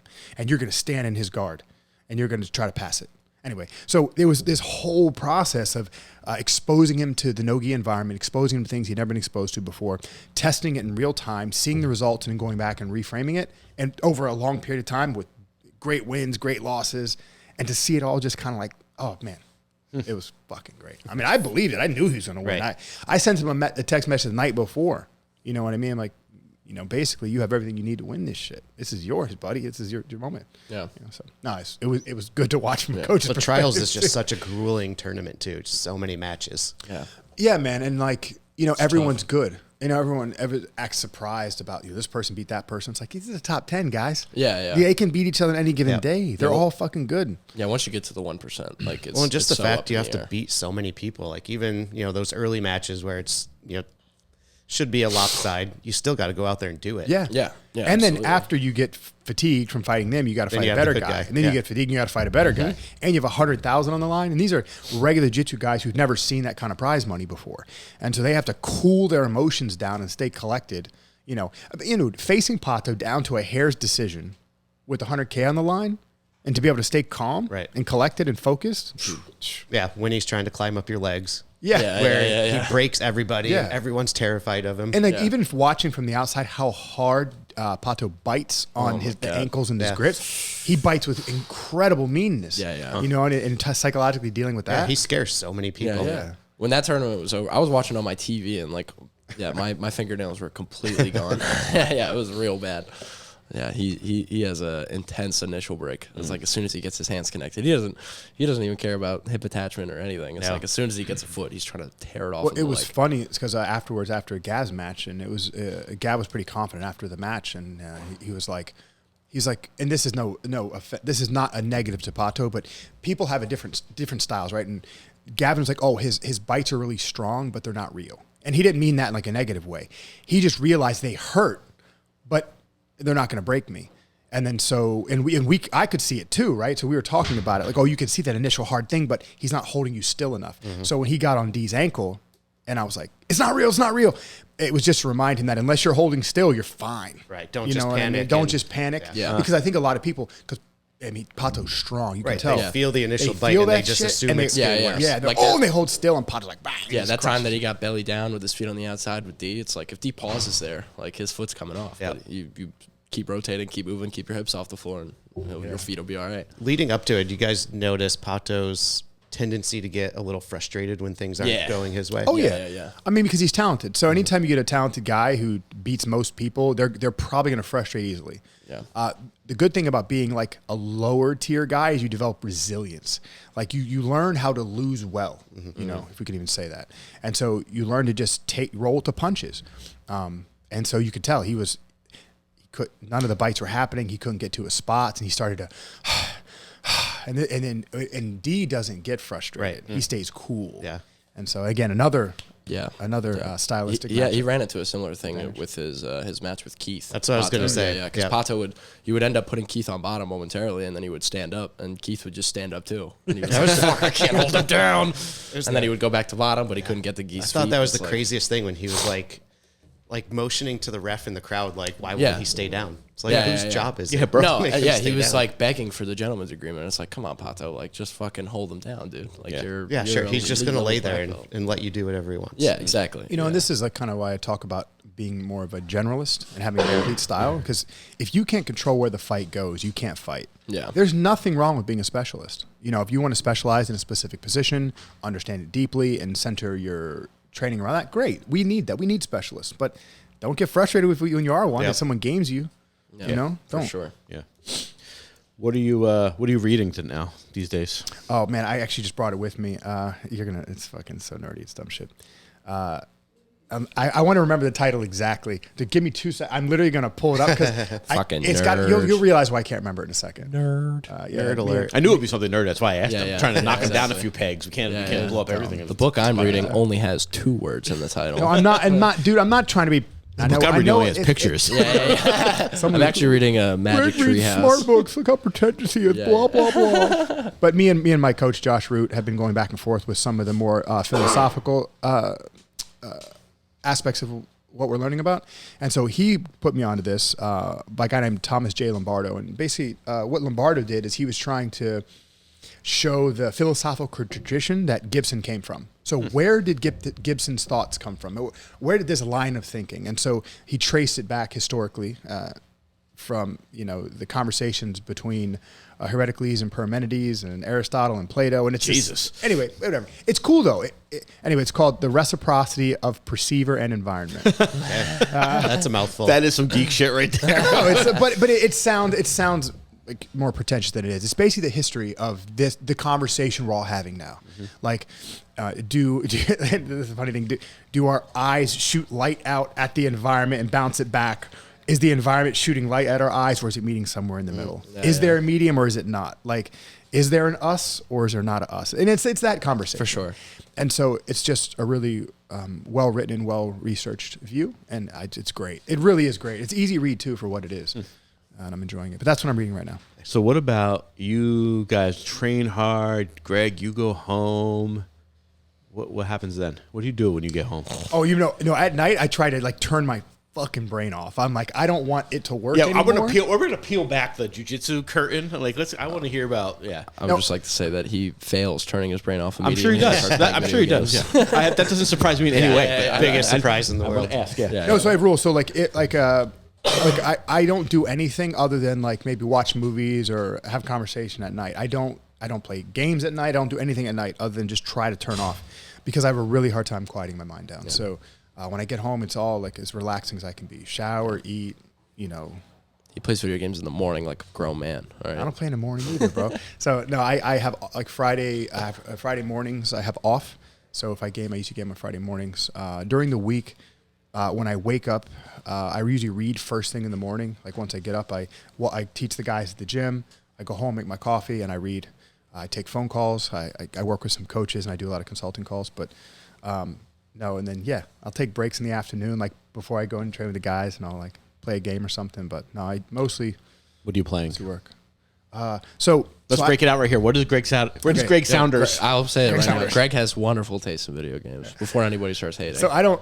So I go in these weird binges, right, where I won't play games for 2 years, and then one of the guys at the gym hey coach, you should try this thing, and then I fucking get obsessed with it. So I'm playing these games called roguelites, and so basically a roguelite game is. Oh yeah, sure. The character, like, yeah. Or it's light or like depending. Okay. Roguelite. And we don't want to get into. Sorry, no. We want to get into it. That's the point. Yeah. I like them because they're short. You can play for 20 minutes if you want to distract your brain for 2 seconds, because you don't have to invest any time in it. And that's what I like about it, because I don't want to invest time in it. I don't want to get sucked into some deep world where it's all of a sudden. Destiny 2. Yeah, where I'm 12 hours later. Yeah, exactly right. So that's a roguelite. Yeah. So you have 2 different types. So it's actually from this game from the 80s. I think it was called Rogue. And basically you go through the game, and then as you go through beginning to end, it's a short period of time, and you collect power-ups throughout the game you're playing, and then you try to power your character throughout that run, and then you try to beat it. And then if you die, you start over, but you don't start over with any, like, you start from zero again. Yeah. But the other type is roguelite is like that, but every time you finish it, you get like a meta upgrade. So whatever you collect, you can sort of increase your character's abilities, and then you go play again, and then you collect some stuff. Yeah, there's progression in and outside of the room. Yeah, exactly. Yeah. All right, so what game is it? So I played Hades for a minute. I was obsessed with Hades. And then what I picked up recently, I picked up this one, Raven's Watch. It's another roguelike, but it's more like a Diablo style. And then I tried this other one called Sworn. So I like the roguelikes because, again, you don't have to invest. I can take a Friday and hit my boy Trevor up and be like, yo, play this with me. Yeah. I can chill, but... There you go. Yeah. Who knew that Greg had a little bit of gamer in him? That's no, right. Man, because when I was a kid, I played World of Warcraft, and I just... oh, God, yeah. Sucked into it. Mm-hmm. Yeah. So when I was, I don't know how, I had to be like in my early, mid-20s maybe, Warcraft 2 came out, right? And you may not even know what the hell I'm talking about. No, I do. It was like unfortunately, I'm pretty sure my dad only had kids to have people to play video games with, so he had me playing World of Warcraft and Quake with him when I was like 10 years old. Dude, so but this was like before I know about all your Warcraft, old people right? video games. Yeah, just Warcraft. Just Warcraft 2. Damn. And it was like, you know, the real-time strategy, right? Oh, yeah, dude, we were so obsessed with that game because it was like funny and like you could play it with, it was like multiplayer. For sure. Like, holy shit, what is this? And it was like, you know, at that time you were like having dial-up internet, right? Like you didn't you had to still connect with the bing, bing, bing, and like all that shit, right? So, but that was you guys had to fax each other the game text. Right? Like exactly. You couldn't text each other. You're like, yo, get on this game with me. And plan it a couple of days in advance. Yeah, you like, had to send a courier. It's 2:00 on Saturday. How come you're not online? Just pigeon dropping sticky notes to say get on. Exactly. Yeah, exactly. Like I was an outside kid, so like from when I woke up until the sun went down, or sometimes beyond when the sun went down, I was outside. Yeah. But then when I came inside, like my thing was gaming at night, so that's what I'd do. I'd play. And so when I was a little kid, like I'd play like Mega Man, like you know, fucking RPGs. Like I was a Chrono Trigger, Final Fantasy. I was like all about it, you know. But I only played at night. So then I would, as an adult, I sort of brought that habit with me. Like every few years when I get into it, it's like on the down hours when I literally don't want to think, just mouth hanging open. Mm-hmm. Yeah. I get it. It's a good way to disconnect. For sure. Yeah. But I can't do anything competitive. I cannot pick up a competitive game. I can't. I love it when he picks up competitive. What games. if there was a a jiu-jitsu video game? Would you play it? It would probably be dog shit. To be honest. Yeah, it would probably be really bad. I don't know. That's like the UFC games. Yeah, terrible. Yeah. And it's like, it would not be good. What's weird? So I don't. There's certain things I like and don't like. Like I guess from my like kid history, like I never liked FPSs, first person shooters. I only ever played one, and I played with this fool for a while. Destiny 2, I played it for a bit with him, and then but it's too much investment for me. Like just too much investment in that game. Good grief, right? I mean, they just keep adding it on. No, on a weekly basis, it's just like here's 10,000 hours to do like, you know, to do enough to get maybe like 1 or 2 items, and then everyone's like, yes, we have to do it. Yeah. Run this raid with me. Yeah, exactly. You do all the time? We got all the time in the world. Okay, I'm just checking. Greg's not up first today. Oh, okay. All right. All right. Actually, Aaron was trying to bribe us to switch. No, to keep Greg in here so he's not critiquing the session. No, we can all go to the window and take a look. If you I purposely, and this is not, I left after I was done to get Noah some rest and to chill and just kind of eat. Because man, I don't want to be here as a judge. I'm just a guy here teaching some fucking classes with my homies. You know what I mean? Like I want to keep it like that. So I don't want to. I'm not here to. You just judge me back at the Airbnb. Yeah, that's fine. Yeah. You know, it's like we all, as coaches doing the show, we need room. We all need room to fuck up and feel free and not have some like person staring over top of us. Like, you know, it's silly. I mean, if somebody wants me to give my opinion, I'd love to share it. But I don't want to impose my opinion on anybody. Yeah, it was funny. Adam was asking me yesterday. So I think I said this right. One of our guys one of our students led the session. So my session, I broke everyone out into small groups and had someone step up and design a little practice based on some parameters I gave them. Specifically, not somebody who's ever really coached before. So it was like, you know, a student stepping up and leading a group with some advice from the more experienced people within their small group, just to give the context of what Jeff's saying. But so he kept like looking, and I was like, I'm not saying a word, dude. You do what you've got to do. Like, and then later he came over and was asking about like, you know, how did I start and what was the transition like? And, you know, when did you guys, like, was it a hard learning curve to get to, like, the place where you are? And I was like, dude, it's still a learning curve. Like, I'm still trying to figure out, like, what's what. I said, but Pat's giving me, like, enough leeway, right? He's never come over after my class and being like, you should do it this way, you know? Yeah. I was like, you just got to start talking like it more than first, right? Start talking like it first, because that was the biggest struggle people had, right? It was just like, how do I... It was still a lot of, and I remember you saying this, whatever the first time we ever met you, Greg, was like talking about, he was saying, well, we get to a guard, right? And everybody was like, what do you mean, right? I don't know what that means. And as opposed to, like, I always talk about mount being my legs are on either side of your body, right? At your hips. And I was like, that's the hardest thing, dude. And he was like, oh, okay, I see it now, right? Yeah. So, well, and to your point about, so last year, your feedback to me was cleaning up some of the language, better defining stuff. And yeah, I took that, and Jeff and I talk about this all the time, and that was the theme across all of those groups yesterday in my session was, because I'd have them debrief after. I'm like, all right, tell me something your coach could have done better. And almost every group was, well, they could have, you know, more clearly defined our objectives. They could have more, like they said, get a pin. What do you mean by a pin? Like, more clearly define that stuff for me. So, well, the fact that the students are even paying attention to that and want clarification instead of just like twiddling their thumbs. And well, that's the thing. No one ever asks the athlete, they ask the student. It's like the coach just thinks his words are fucking magical, and because he knows all the, you know, he watched the John Danaher DVD, and now he knows the 10 steps, or he watched the YouTube video before class, so now he knows. I'm so paranoid about that. Like both of the seminars that I've ever taught were at Connecticut Submission Grappling. Shout out to Ryan. They always have me out there, and I always bring up Romero with me because there's a bunch of tiny people there, and Romero needs tiny people to train with. And both of the times, like after I finished, I couldn't remember any of the 2 hours, and so I'd just like immediately be like, Romero, how was it? Now you know, motherfucker. I told you that. No, I remember after my first seminar, the first thing I did was I texted Greg. I was like, I'm so sorry for teasing you after every single one. This shit is so real. Yeah, I mean, it makes you nervous having, like, you know, people you respect watching you. For sure, yeah. But that feedback is so important. Yeah, and I'd try to go around the room and like ask everybody who participated, like, you know, do you feel like what I was saying made sense? Do you feel like it pertained to the games that we were playing and it was all structured, it made sense? Do you feel like I defined everything that needed to be defined? And all the reviews are always like generally pretty good, but it doesn't affect my internal dialogue at all. Oh, totally, the imposter syndrome was so real. Totally. I'm like, God, I'm a scam artist. Like as soon as he hands me the cash, I'm like, what the fuck? Like, well, especially because you have him, I have him, right? Like, nobody comes to the gym because Jeff teaches a fucking class on Wednesdays. You know what I mean? Like nobody gives a shit. Yeah, they're like when people show up to my noon class and they're like signing up and they're like, I see all your guys' stuff online. Like I love Greg, I love DeAndre. I saw you on YouTube one time. And I'm like, fuck. We're on that podcast. It's like I know I'm on the coattails. You don't have to remind me, motherfucker. Even here this weekend, like there's some great coaches here just participating. So it's we all get that imposter syndrome. Like, you know, I'm out here telling Andres and his group what to do, and like, dude's a phenomenal coach. Yeah. But then he comes over and he's like, you know, giving me great feedback. So I'm like, dude, we all need it. Great. Talk about a coach who knows how to be a student. You know what I mean? Yeah, no. Andres is super smart guy, and the fact he's willing to travel out here and learn something new, like, man, if you guys don't know what to do, just pay attention to what he's doing. Right. You know what I mean? Yeah. Like, I mean, I've been talking to him for a while. I've been friends with him for a long time. And so it's nice to actually have an old friend adopt something new and really try. That's great, man, watching him grow. And he's really doing the work. Yeah, for sure. You can tell.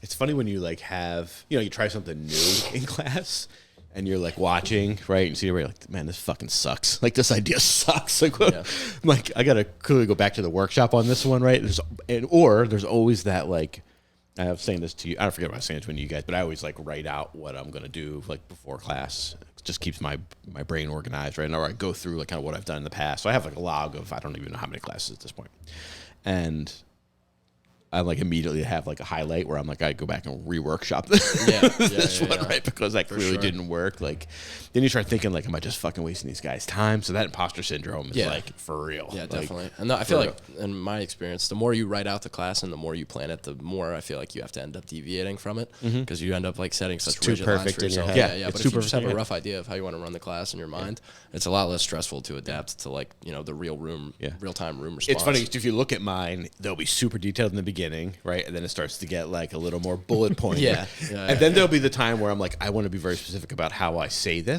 For sure. Right. So then I have that note in there. Right? But they're kind of like this weird kind of like accordion of like what is detailed and what isn't. Really, it's changed. It used to be like very specific about the instruction, and then it becomes more about what I'm saying or like the points that I'm trying to get across. For sure.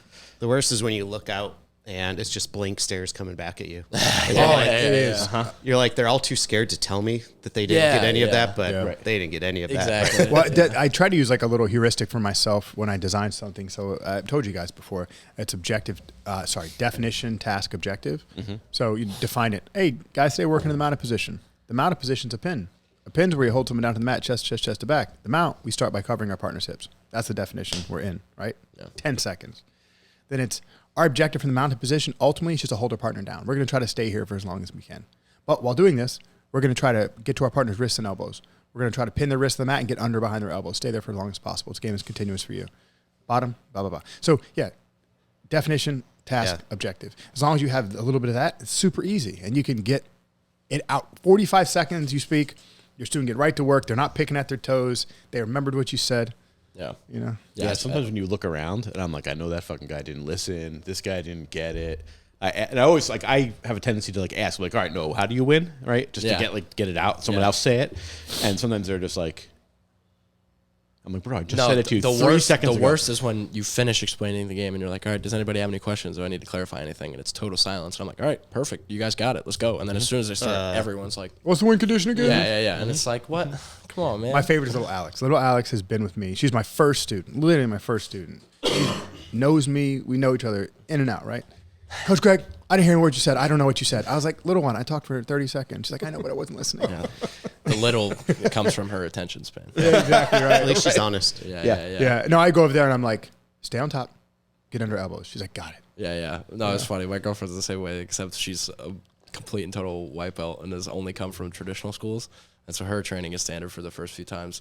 It's like, for some reason, the shorter the explanation, the more overwhelming it is. Yeah. And then she'll just like whisper over to me, like, while I'm going out to my round, she's like, I don't know what I'm supposed to be doing. I'm like, he talked for 45 seconds. Like, well, the shorter is overwhelming because they're used to being force-fed exactly the details. Yeah. There's too many gaps that I've got to figure out. And they don't have a like specific prescription in their mind as to how it's supposed to be done. What do you mean and so just they're hold like, them all down? because I don't have that, I don't know what I'm supposed to be doing. And it's like, no, you're supposed to be attempting. It is kind of cool, though, having like some of our students here, like Jack was talking about how you and I teach to like some of the other guys. Like it was kind of cool to hear like, oh, we've kind of definitely indoctrinated those guys in some of the things that we do, which is for sure like building the next level. Yeah, I forget that at this point we have a lot of our students don't know any other way. Yeah. I think that's And I forget about that. Yeah, because I never had that problem. Right. And it makes sense because I've only ever had him as a coach. So it's always funny to me. Like I like to fuck with him at seminars or just during class every single time he finishes. Like I know exactly what I'm supposed to be doing as both players a majority of the time, unless I've zoned out for one reason or another. But I'm usually pretty focused. And every single time I'm always like, what's the top player do? We have a brand new guy. Like within his first week, he went to another class that was taught the traditional way. And he comes back in our Discord and he's like, I like the way you guys do things the traditional way. Yeah. So he thinks we're the traditional way. That's so great. So good. Yeah, He that doesn't was know really how funny. good he's got it. Yeah. That's When he first went to Gracie Barra for the first time, he went and trained with Dorian Oliveras. Dorian Oliveras invited him down to come do some training, and they went to like a local Gracie Barra, and he did one of their classes. And then when he got back, he just walks in and like gives me a hug. He's like, "Thank you." yeah. I didn't I'm know so how happy bad to it be was. Yeah, until they had me do like 15 2-minute goes with a line of their black belts. I was like, "Fuck!" And that was I hate the that shit. The precursor to that was 20 minutes of static drilling, where like they were. I didn't understand the pass that they were giving us. I was like, I don't understand how any of these things are. It's like I know how these things are related, but somehow you've made it so they're not. Yeah. Like my brain is not wired this way any like, longer. Me and right? Dorian were in the corner for like 5 minutes before he was like, "You want to just go live?" I was like, "Absolutely." You know, actually, I was thinking about something funny that day. I was starting in a position where we were closed guard and we were trapping the shoulder with our legs, and we were going to work on achieving the arm lock breaking position from the bottom. And it's funny. I actually like laughed in my head when I thought about this. Even to put myself in that position, I needed him to give me a little bit of resistance because I know how to line myself up when there's tension, but when he was being relaxed, I couldn't. Yeah. And I was like, pull your shoulder back a bit, be more stiff. And I was like, all right, got it. It's like I knew exactly how much tension I needed to line myself up. So I haven't trained without resistance since 2013 or 2012 probably. So over 10 years. And so it's a funny. I drilled like crazy in my previous life. I don't know how I did it.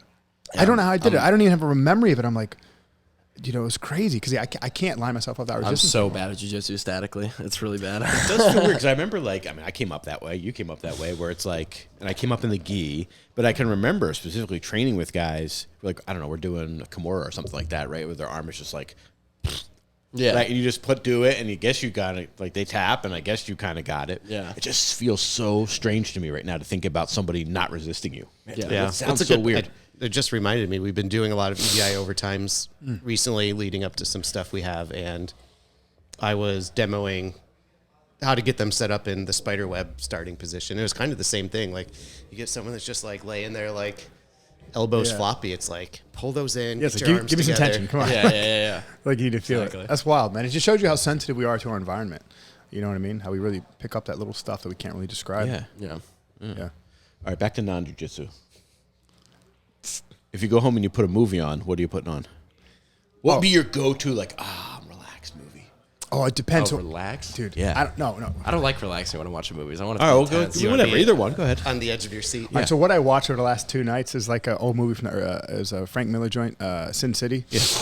I just had this mood for like dialogue. So sometimes I get, you know, I get into an altered headspace and I need like something very like challenging, whether it be a strong idea. What kind of altered headspace? A THC assisted space. You know, the unaltered one. No. I know, I'm telling you, something happens, man. The veil gets removed and true Greg gets to exist in the darkness for a little bit. So. You guys don't get to see hi, Greg. Oh, it's so good. But I need, so I get this strong urge for intellectual stimulation. Like, it's so bad. But it changes. So I went on a sci-fi kick for a minute. So I had to watch every good sci-fi movie that existed. I just watch it night after night after night after night. Like what? Give me a couple. So recently I was Blade Runner 2049, the new one. So I mean, I like the original one too, but actually I'm a little bit. So I like Blade Runner except one part of it, like 2049. I don't like the part where he goes out to the desert and meets what's his name? Deckard. Yeah. You could just cut that out and the movie would be perfect. No kidding.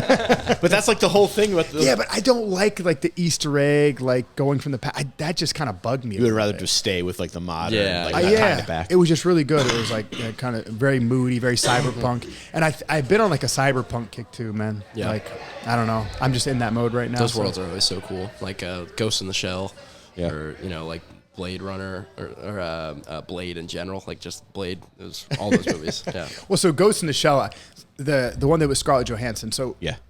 the reason I've watched that so much recently because the visual of the world I love so much.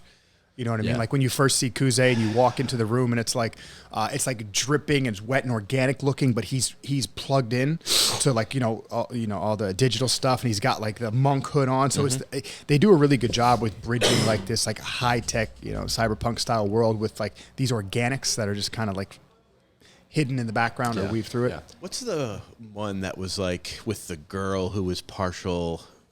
She was fully android, I guess. They made her look like she had really big eyes. Oh fuck! Oh, I know what you're talking about. Battle Angel. Battle Angel. I can't remember the rest of the title, but for sure. That one had cool visuals. I remember thinking. The visuals were super cool, but it just felt like a way worse Ex Machina. Yeah, exactly. Yeah, but the visual, even if a movie is bad, the visuals or aesthetic will get you into it so quickly. Same with video games. Like I played so many video games where the gameplay is trash, but the world is so cool that it doesn't even matter. Like, I can't remember what it is, but the game with Norman Reedus where you just play as a like space delivery guy. Yeah, wasn't he like a mailman? Yeah, you're walking around with packages. You don't do anything. You don't fight anything. You're a UPS guy. But the world and music is so cool that it doesn't even matter. You could play it for 12 hours. Yeah. I remember I wanted that game. I was like, this game looks like it's going to be so cool. And then when it came out and I heard that you were just like delivering shit from your backpack all day, I was like, this, and nope, I'm out. You're carrying like a fetus that's like surviving off of you somehow. Yeah. Good. I'm done. For sure. So you prefer 2049 over the original Blade Runner, huh? I do, because one of the things about old sci-fi that it kind of bugged me a bit is they didn't have the technology to do the visuals justice. So the story's always good, dialogue's cool, like all that shit, and I really appreciate that. But what I like about the modern movies is I really want a good director to take a great sci-fi idea, very non-approachable idea, something you have to really watch and dig into and give it do it cinematic justice. Yeah. I would love to see that. I like the visual world building. That does something for me, but I can't stand like movies that do that well. Then end up being a dialogue or a story where they tell it to you rather than show it to you, which pisses me off. If I could know what's happening with my eyes closed, I don't want to fucking see the thing. Yeah, and there's always that thing of treating an audience like they're too stupid, right? Yeah, you can't infer things. You have to be. And told. so many like new movies that are coming out, it's just 80% exposition. Like, well, now we're gonna go do this, and then we're gonna. It's go like do teaching this. them technique. Right? Yeah, It is. yeah. It is. It's like you made movies for iPad kids. Right. It's like, goddamn, nobody wants to watch this. Yeah, once the exposition starts, you lose me. Like I lose it. Like Yeah. I don't want you to tell me what's It makes me feel better that he prefers the newer Blade Runner, because I also do it. I just figured it was because I was young. But like like if they could remake The Fifth Element with like modern day cinematography, so that fun. would be The Fifth Element is a fantastic movie, but fuck, it would look cool Yeah. if like a director made it now. Ugh. So it's funny. I mean, obviously, I'm a big fan of the original because I just grew up watching that, but Because you're old. because I'm old. Yeah, exactly. That's what I'm used Don't to. listen to him. He's like 5 years old. 5.5, but it's fine. We both have kids. We know how old we are. Yeah, They exactly. tell us all the time. Yeah, I know I'm the oldest person in this room. Denny Villeneuve, who did 2049, right? Yeah. Did you like his Dune? Oh yeah, of course. Yeah. Yeah, I thought they were mind blowing, right? Dude, my favorite thing about Dude is the scale. Yeah. Like every time they show a scene, the scale. The world building is so phenomenal. fucking good. Yeah. That I guy love has the got dude. that. He's got that touch, right? No, with that no, stuff. Like he's got it down. Yeah. Absolutely. For Dune specifically, it was like I don't know how to describe this. I'm gonna do some sloppy job, but it's like a high tech world, but it's very efficient. You know what I mean? The high tech stuff is like almost embedded in the natural world, so you can't tell the difference. You know what I mean? You don't see wires anywhere. You know. yeah, it's more naturalistic in its like application, right? It's very cool. And then they show that all over the place, you know. Like my favorite thing is every time they show Moadi, the little mouse, and he's like cleaning his ears and stuff. Yeah. I love shit like It's that. like a much more well written and better demonstrated Avatar, where it's like, you know, like the technological and biological like mixing, but it's not just like telling it to you to your face. funny, like, yeah, we do like- this and then we do that. You could compare those two, like those 4 movies or whatever. Yeah, like yeah. Very. You could. I never would have thought about it because to me they're like so. Like Avatar, I think blue, when you say the word, I think blue and green. Yeah, Right. yeah, and yeah, then yeah. Dune, I'm thinking like gray, The color scheme black, is so different. browns. Yeah. And I just gravitate towards the Dune Absolutely. side of it. I don't know. Me where- too. Yeah. I'm not a huge fan of either of the Avatar movies, but the world is awesome. The world, the scale is great. Like anything like that in a movie or video game is so perfect. Yeah. Like one of my favorite video games is Shadow of the Colossus, and it's like there's no dialogue or very minimal dialogue. There's no exposition or really explanation of what you're supposed to be doing. You're just a kid with a sword and a horse, just and get in and there's play. titans all over that you're fighting. And every time you walk up to them and you do a boss fight, this like dramatic music is playing and the camera's panning, and you're in like this massive valley as this little kid with this giant thing, and it looks awesome regardless of how good or bad you are at the game. So anything like that is super money. Yeah. It's interesting. Yeah. I was determined to figure out what Greg was watching on TV. Yeah. no, man. So I watched Severance recently. Yeah, what'd you think of that? Did you finish the whole season? No, I have like 3 episodes left. Okay. Season 2. Okay. So Man, I wish you were done. I want to rant about I it. know. I haven't started yet. It's like Yeah. next. We on can our talk queue. about it when we get out Yeah. of this because I just finished it this I last have week. so many thoughts. Yeah. what have I watched recently? So Severance. I want to, and that the reason I'm watching Severance because the sci-fi kick I've been on recently. I've been trying to like dig into all the good sci-fi that You I haven't can. watched it yet? We haven't started yet. No.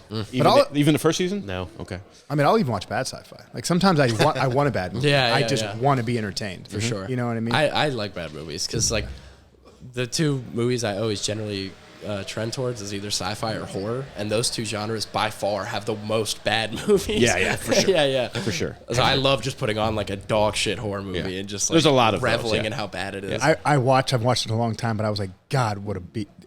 Drag Me to Hell. Yeah. Yeah. That's so good. Yeah. God, Oh god. Even movies that have like good aspects to them and are still like appreciated in time, I think they're so bad, and I still like them. Like Hellraiser. Yeah. Hellraiser's. That's awesome. I love Hellraiser, but it's a fucking awful movie. That movie It's so scared bad. the shit out of me as a kid Yeah. when like the guy comes back and he's got like no skin. Oh, dude. I was terrified. No, my by cousin that. I fucked just me remember up. being Yeah, terrified of the cover on the. Yeah. Yeah, The tin head. Yeah. Yeah, my older cousin showed me that movie when I was like 9, and then I never got it out of my head. Yeah. I would have nightmares about like hooks coming down from the ceiling Yeah. and tearing me apart. Yeah, I still joke about that with my buddies because like I found the puzzle box. Oh, yeah, right? yeah. And I found like a model of one, and I mailed it to him. And I didn't say who it was from.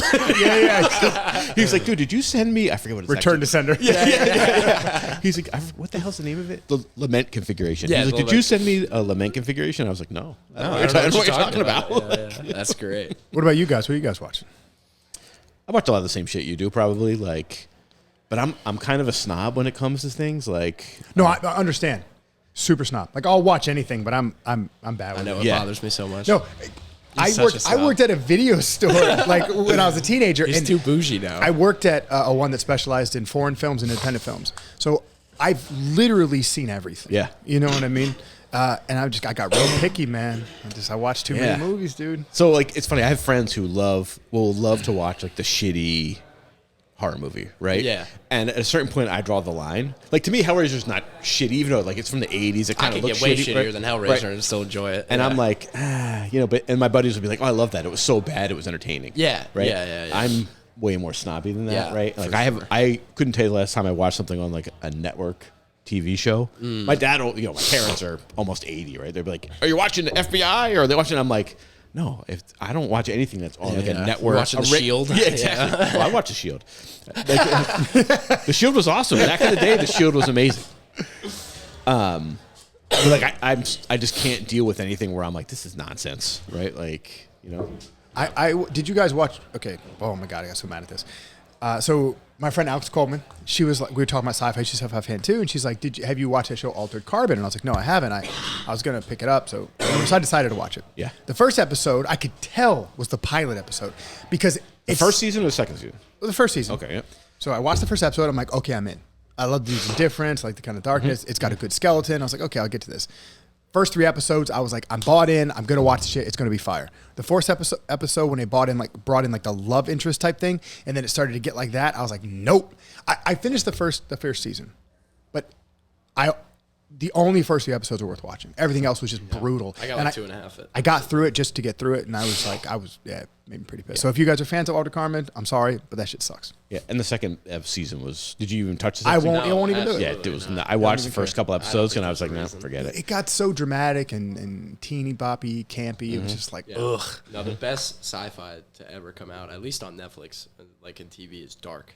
Dark is. I never watched it. Dark is so fucking good. You gotta see It's it. a German show about time travel and how things get all intertwined. It's good shit. Yeah, like if you want to see a lack of exposition, like that's TV shows. It's on my list, but I haven't gotten around to watching. It's good shit. I mean, when you get to they wrap it up well, but the third season sort of like drags a bit, and they start focusing on the interpersonal relationships, which kind of ruins the story, kind of ruins the whole vibe. Yeah. Like I don't like when a show turns into like the relationship to the characters where they just stare at each other and talk the whole time about their feelings. Like that just ruins it for me. Yeah, we've been making movies about that forever. Like, it's like I want that to be in there, I guess, Casablanca. kind of, but like it's got to be intertwined with more than that. That's for just, sure. It's not. You like sci-fi? You're not really a sci-fi fan. Not huh? really, no. You're much more grounded. You want westerns instead. I mean, most of my TV watching is just kind of mindless shit. Like, I'm an engineer. I work 10 hours a day on serious shit. You just need brain rot. Then I'm here at night, and then it's like sit on the couch, watch an episode of something with my wife, and go to bed. Yeah, for sure. That's fair. I definitely don't watch as many movies as I used to. In fact, in the last couple years, I've started to like write down whatever movies from that year that I've seen. Yeah. So it's funny because like in 2020, like during the pandemic, it was like 56 movies. It just was like 20 or 30 movies higher than any other year. Then this year I've only seen like 4. So it's like I don't know, weird like either they. I remember when COVID first started, I went on like a binge of picking movies and trying to see how many times I could notice different things, watching it over and over again. Like I've watched Clockwork Orange 7 times. It was really bad.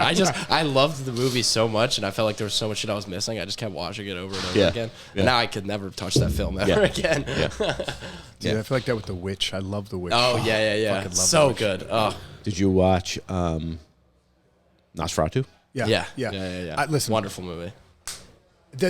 Oh my god, there are 2 scenes that I literally thought about for like weeks afterwards. This one, it's the transition scene where he's the main character's traveling to the he's castle. in the carriage and it's in a little valley towards he goes the castle. into the valley, and there's like the 4-way stop, and then the carriage approaches him like perpendicularly. So good. around and, like- So good. Yeah. It's like Robert Eggers is He's the man. He's the man. And then when he first gets into the castle, and he goes up into the throne room, I guess, and the fire fireplace is going, and then Nosferatu standing to like off to the side, and it's really kind of smoky, and his voice is like booming and like sick, and it's so the good. whole scene is so good. Yeah. Then he appears next to him, right? Yeah. No, Like it's so great. Man, I've seen it twice. In fact, I have friends of mine who run another podcast, and they were like, "Do you want to come on and talk about Nosferatu?" I was like, yes." He's Yes. another great director who's good at telling a story through world building and character building alone, like with no exposition. Like that was his whole thing with the Northman. Was they had to, because I guess the big studio that he was working with, it was the first time that he wasn't making a movie independently. Yeah. The people in the boardroom were like, I don't understand what's going on. You have to clarify this for the audience. And so they made him just put like random text cards in between some of the scenes throughout the movie to be like, we're in this place and these characters are doing this thing. And he immediately was like, they've ruined my movie. I'm never making another one with these people. But even with that alone, all of the shit is so good. The Witch is. I love that freaking movie. Yeah, man. yeah. Talk I need to about watch that one underrated. again. Like, yeah. I've only watched it twice, and it's not enough. It's not enough. Like for that is the language. Like their conversation, they tried to make it like 18th century, like true to the 18th century dialogue, and it was again they did it from reading journals at that time. Yeah. And I love that type of effort. It was like watching a much more compelling play. Right, almost. right. Yeah, It pulls you in. Yeah. You know what I mean? I want to watch the world. I want you to tell me something without telling me something. Yeah. How about The Lighthouse? Did you see that? Yeah, we watched The Lighthouse. I mean, I thought it was fine. I wasn't a big fan of that whole like that vibe, but my boy Marshall was big into movies too, and he was like, "Yeah, let's watch The Lighthouse," and it was fine. I mean, I prefer it. It was dark, but it was like had a little like, I don't know. I liked it. I could appreciate it, but I would not like. Out of all his movies, that's probably the bottom. For me, right? Yeah. Like, I like anything where it almost feels like if it's done well, like a play where it's just all shot in one place with all the characters like moving through it. Like The Hateful Eight was originally a play, and that movie's fucking awesome. It's just a cabin in the woods with a bunch of cool characters, but it never leaves it. Barely leaves that area. So if you could pull that off in a movie, like for an hour and a half, 2 hours, that's fucking cool stuff. Yeah. what about documentaries? You guys watch documentaries? Yeah, a little bit. Yeah. Now you're just telling us you just watched Gonzo. Dude, Oh yeah. I'm in love with Hunter S. Thompson. Like, yeah, like He's not talking about the author. His boyfriend named Hunter S. Thompson. Yeah, not the journalist. Shut Yeah, up. right. Leave me and Hunter alone. I love it, man. And Gonzo was amazing. I haven't seen that. If you haven't seen Gonzo, it's good shit. Like, if you've never just watched Hunter as a person, he's an entertaining fellow. Like, talking about someone who's had high potential, a amazing writer, amazing journalist, a guy completely unique to himself. You can see how, like, someone who cared so much about something and had such a deep sensitivity to the world, like, basically become jaded and cynical and turn himself into a crazy person.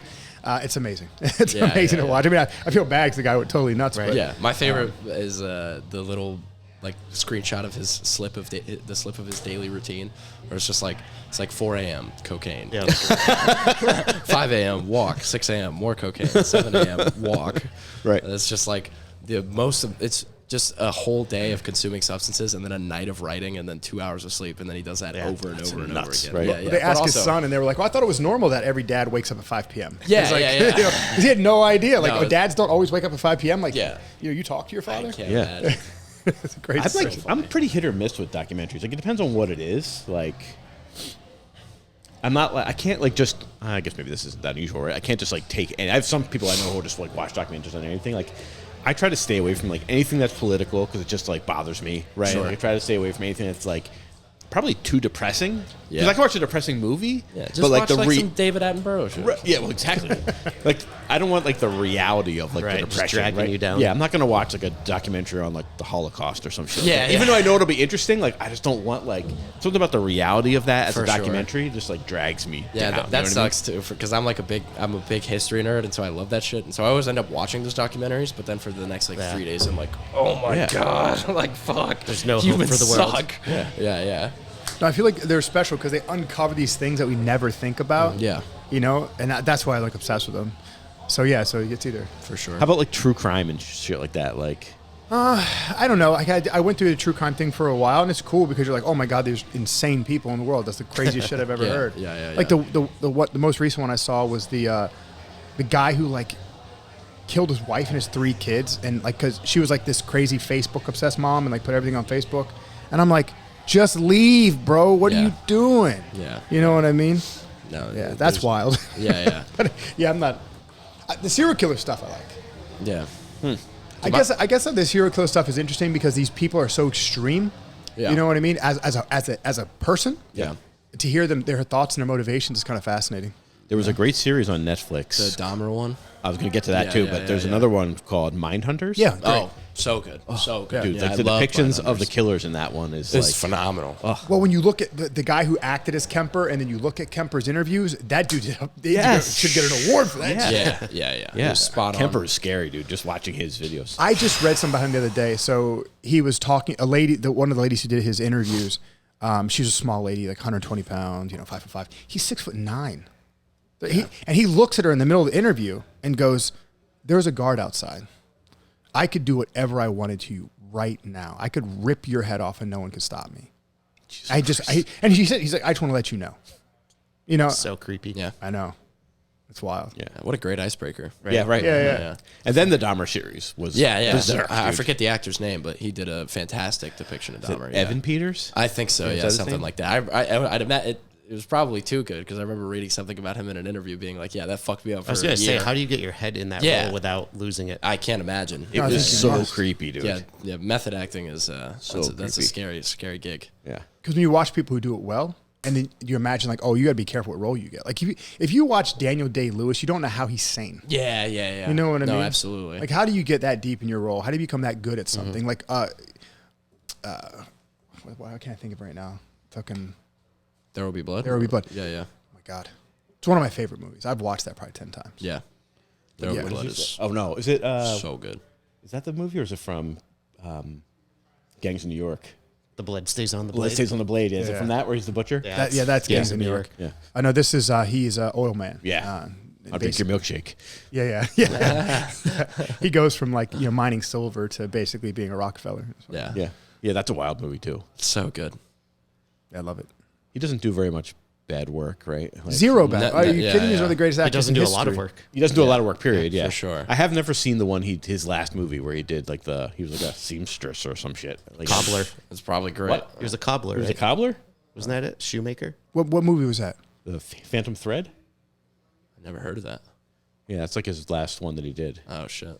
I think he's like a dressmaker or a suit maker. yeah. Or some Oh shit. yeah, and he falls in love with one of his models or whatever. I haven't seen that yet. Yeah, no. That's like once we get to like that kind of movie where it's like about, in my mind, like a mundane thing, like I'm like I have no interest in I watching. don't really somebody care how for good you are. Yeah, I don't it's care like, about. Yeah. How could you take such a good actor and be like, all right, we got it. You're gonna be interested in a woman for a movie. Yeah, It's like, okay, all right, it's like the most fundamental human exchange ever. Like, how many movies do we have to make about this? I don't know, man. Like, like, we're trying to be cool. I'm like, oh, I like this movie. It's so badass sci-fi.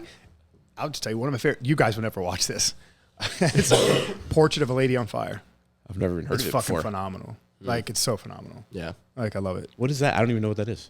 And I consider myself a movie nerd. And I still never. heard So of that. basically, it's about these two women that fall in love. So one lady is she paints portraits, and she's hired to paint a portrait of a woman. So in that time, what they're depicting, the lady is about to get married off, and she's never met her husband, and this lady is hired to create a portrait to send to the husband. It's got to be this really nice portrait. When is this? Like the 1800s? Yeah, I guess 17, 18, 100, something like that. And then I guess they didn't know they liked women, and they found out they do. But it's just their relationship. It's just really good dialogue, very good tension, very good scene building. It's a fucking good movie, man. But I'll add that to the list.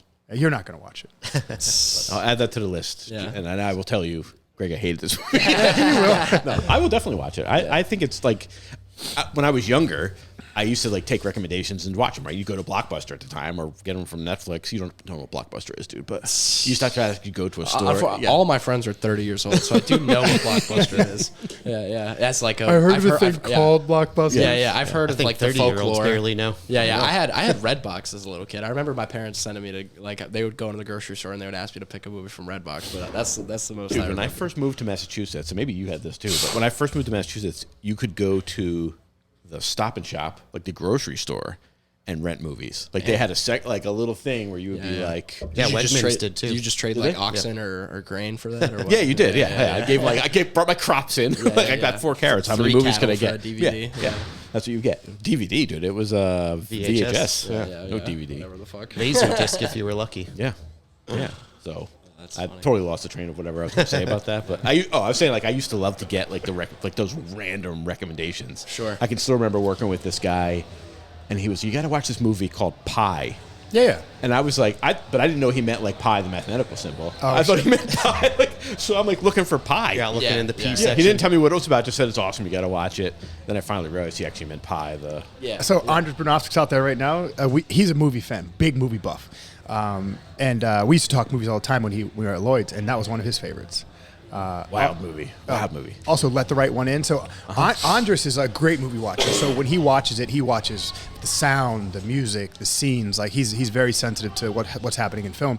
And when Let the Right One In came out, the real version, not the American version, we were talking about it, and he put me onto this because I didn't realize this. He's like, "Did you notice how the background is muffled, and you can hear like their mouth moving and all like the sound of their like." Them interacting, and I didn't, and then I rewatched it, and you realize, so it's in the snow, and that's a sensation that you get when it's snowing outside. How everything's muffled, and everything that's happening when you're talking out in the snow is like more pronounced, and that's through the whole movie, and you're like, and he put me onto that, and I was like, oh, good call. So wait, are you saying like the dialogue when they're inside is like that? Yeah. So I mean, because basically the scenes are very empty. Yeah. It feels very lonely. It feels very isolated, and they're in It's like an apartment complex. Right? Yeah, and it's covered. It's like snowing all the time, and it's winter, and it's cold, and the sound matches that. You know what I mean? It really highlights that. I know. He noticed it, and then I went back and watched it, and I was like, oh, he's spot on. And it just made it that much more enjoyable. Huh. I'll have to go. You have to point him out to me, first of all, when we go out there so you can see who it is. It's the guy with the mullet and the bright rash guards. Yeah. Oh, is it? Okay.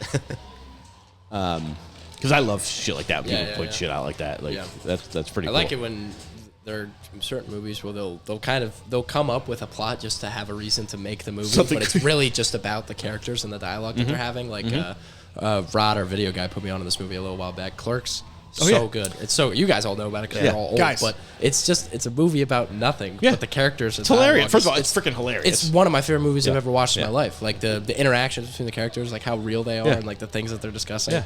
Clerks is literally my life from 16 to 21. So if you worked want at the Quick Stop, He was at the DVD store next to me. It was so funny because Mike Moses, my first instructor I did jiu-jitsu under, he watched Clerks, and Mike literally sees me like the next day and was like, I bet you that's what you did. And I'm like, you don't even know. You were Randall. It's basically a documentary. Yeah. You know what I mean? Because we all worked around each other. So, like, I worked at the video store, my buddy worked at Subway, and then my other buddy worked at the beer and wine store. So everybody would come hang out. You know, and we worked at the film store, or excuse me, we worked at a place called Potomac Video, and it was independently owned. It was so cool because we had the right to refuse service to anybody, and we didn't have to act a certain way. Like, we could do whatever we want. So we'd be behind the counter, like drinking beer, watching movies, reading books. All our friends would be hanging out. It literally is Clerks. Yeah. Did you play hockey on the top of the the Quick Stop? We'd be hanging out like three guys like sitting out front, like talking shit, like yelling at people in the street. We had this crackhead that come use our phone all the time. Oh, he was amazing. Every single day he'd say the same thing. He'd be like, "Hey man, my car broke down." I'm like, "Dude, just get the phone, dude." Like, don't you remember me? Right, I've seen you 4 times this week. Right. You know what I mean? That's sick. And then he'd be on the phone. And he would be like, "Come on, man. You know I'm good for it. I just saw you last week. Come on, man." Fine. And he'd hang up. And then he would look over at me. And he's sitting right there. And he'd be like, "She didn't answer. Can I?" I swear to you. The shamelessness Dude, is it's great. hilarious. I love the audacity. Yeah. You're like, bro, every day it's the same thing. I know who you are. Yeah. I think we should leave it at that. Clerks is about Greg. Yes. Yeah. Who knew? Randall is just Greg. Yeah. He's still Was it Randall Randall? right Yeah, now. okay, Give these guys a little time to prep for next session. Yeah. Oh, yeah, shit. Did we lose you when we started going to the movie rat hole? I also really have to pee. Oh, okay. More importantly, I have to take a leak, guys. Well, as always, guys, it's good to see you. Good to chat with you. We wanted to make sure we talked about some non-jiu-jitsu stuff. I wanted to get into the weeds of what happens in your mind outside of the mats. Yeah, that's good. I didn't know you were such a sci-fi fan, so... Yeah, I'm waiting for the world to catch up and actually make good sci-fi, so I'm excited. Did you watch The Expanse? No, I didn't. That series? Worth it? Yes.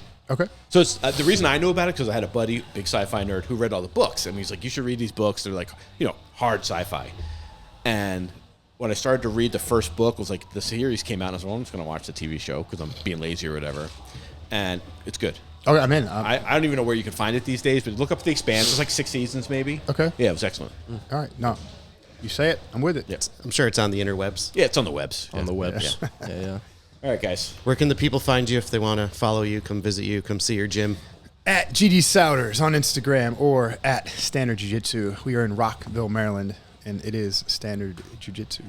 What if they can't find the garage door? It's not for you, baby. It's not for you. That's right. He lives by that rule now. Yeah. Yeah. If you can't find us, it's not for you. That's right. And he will quote Greg. As the If you knock on the first door, you're done. How about you, Noah? At Noah Shaffner on Instagram. Oh, Shaffner's your last name. Shaffner. Oh, okay. Yeah, exactly. This whole time. With an Noah N, Schaefer. because I'm special. Yeah, unlike you Schaefers out there. But also in Rockville, Maryland. Yeah, so. Thanks, boys. All right. Appreciate you guys Thank getting up Thanks for early. having us. Take care. No problem. Peace.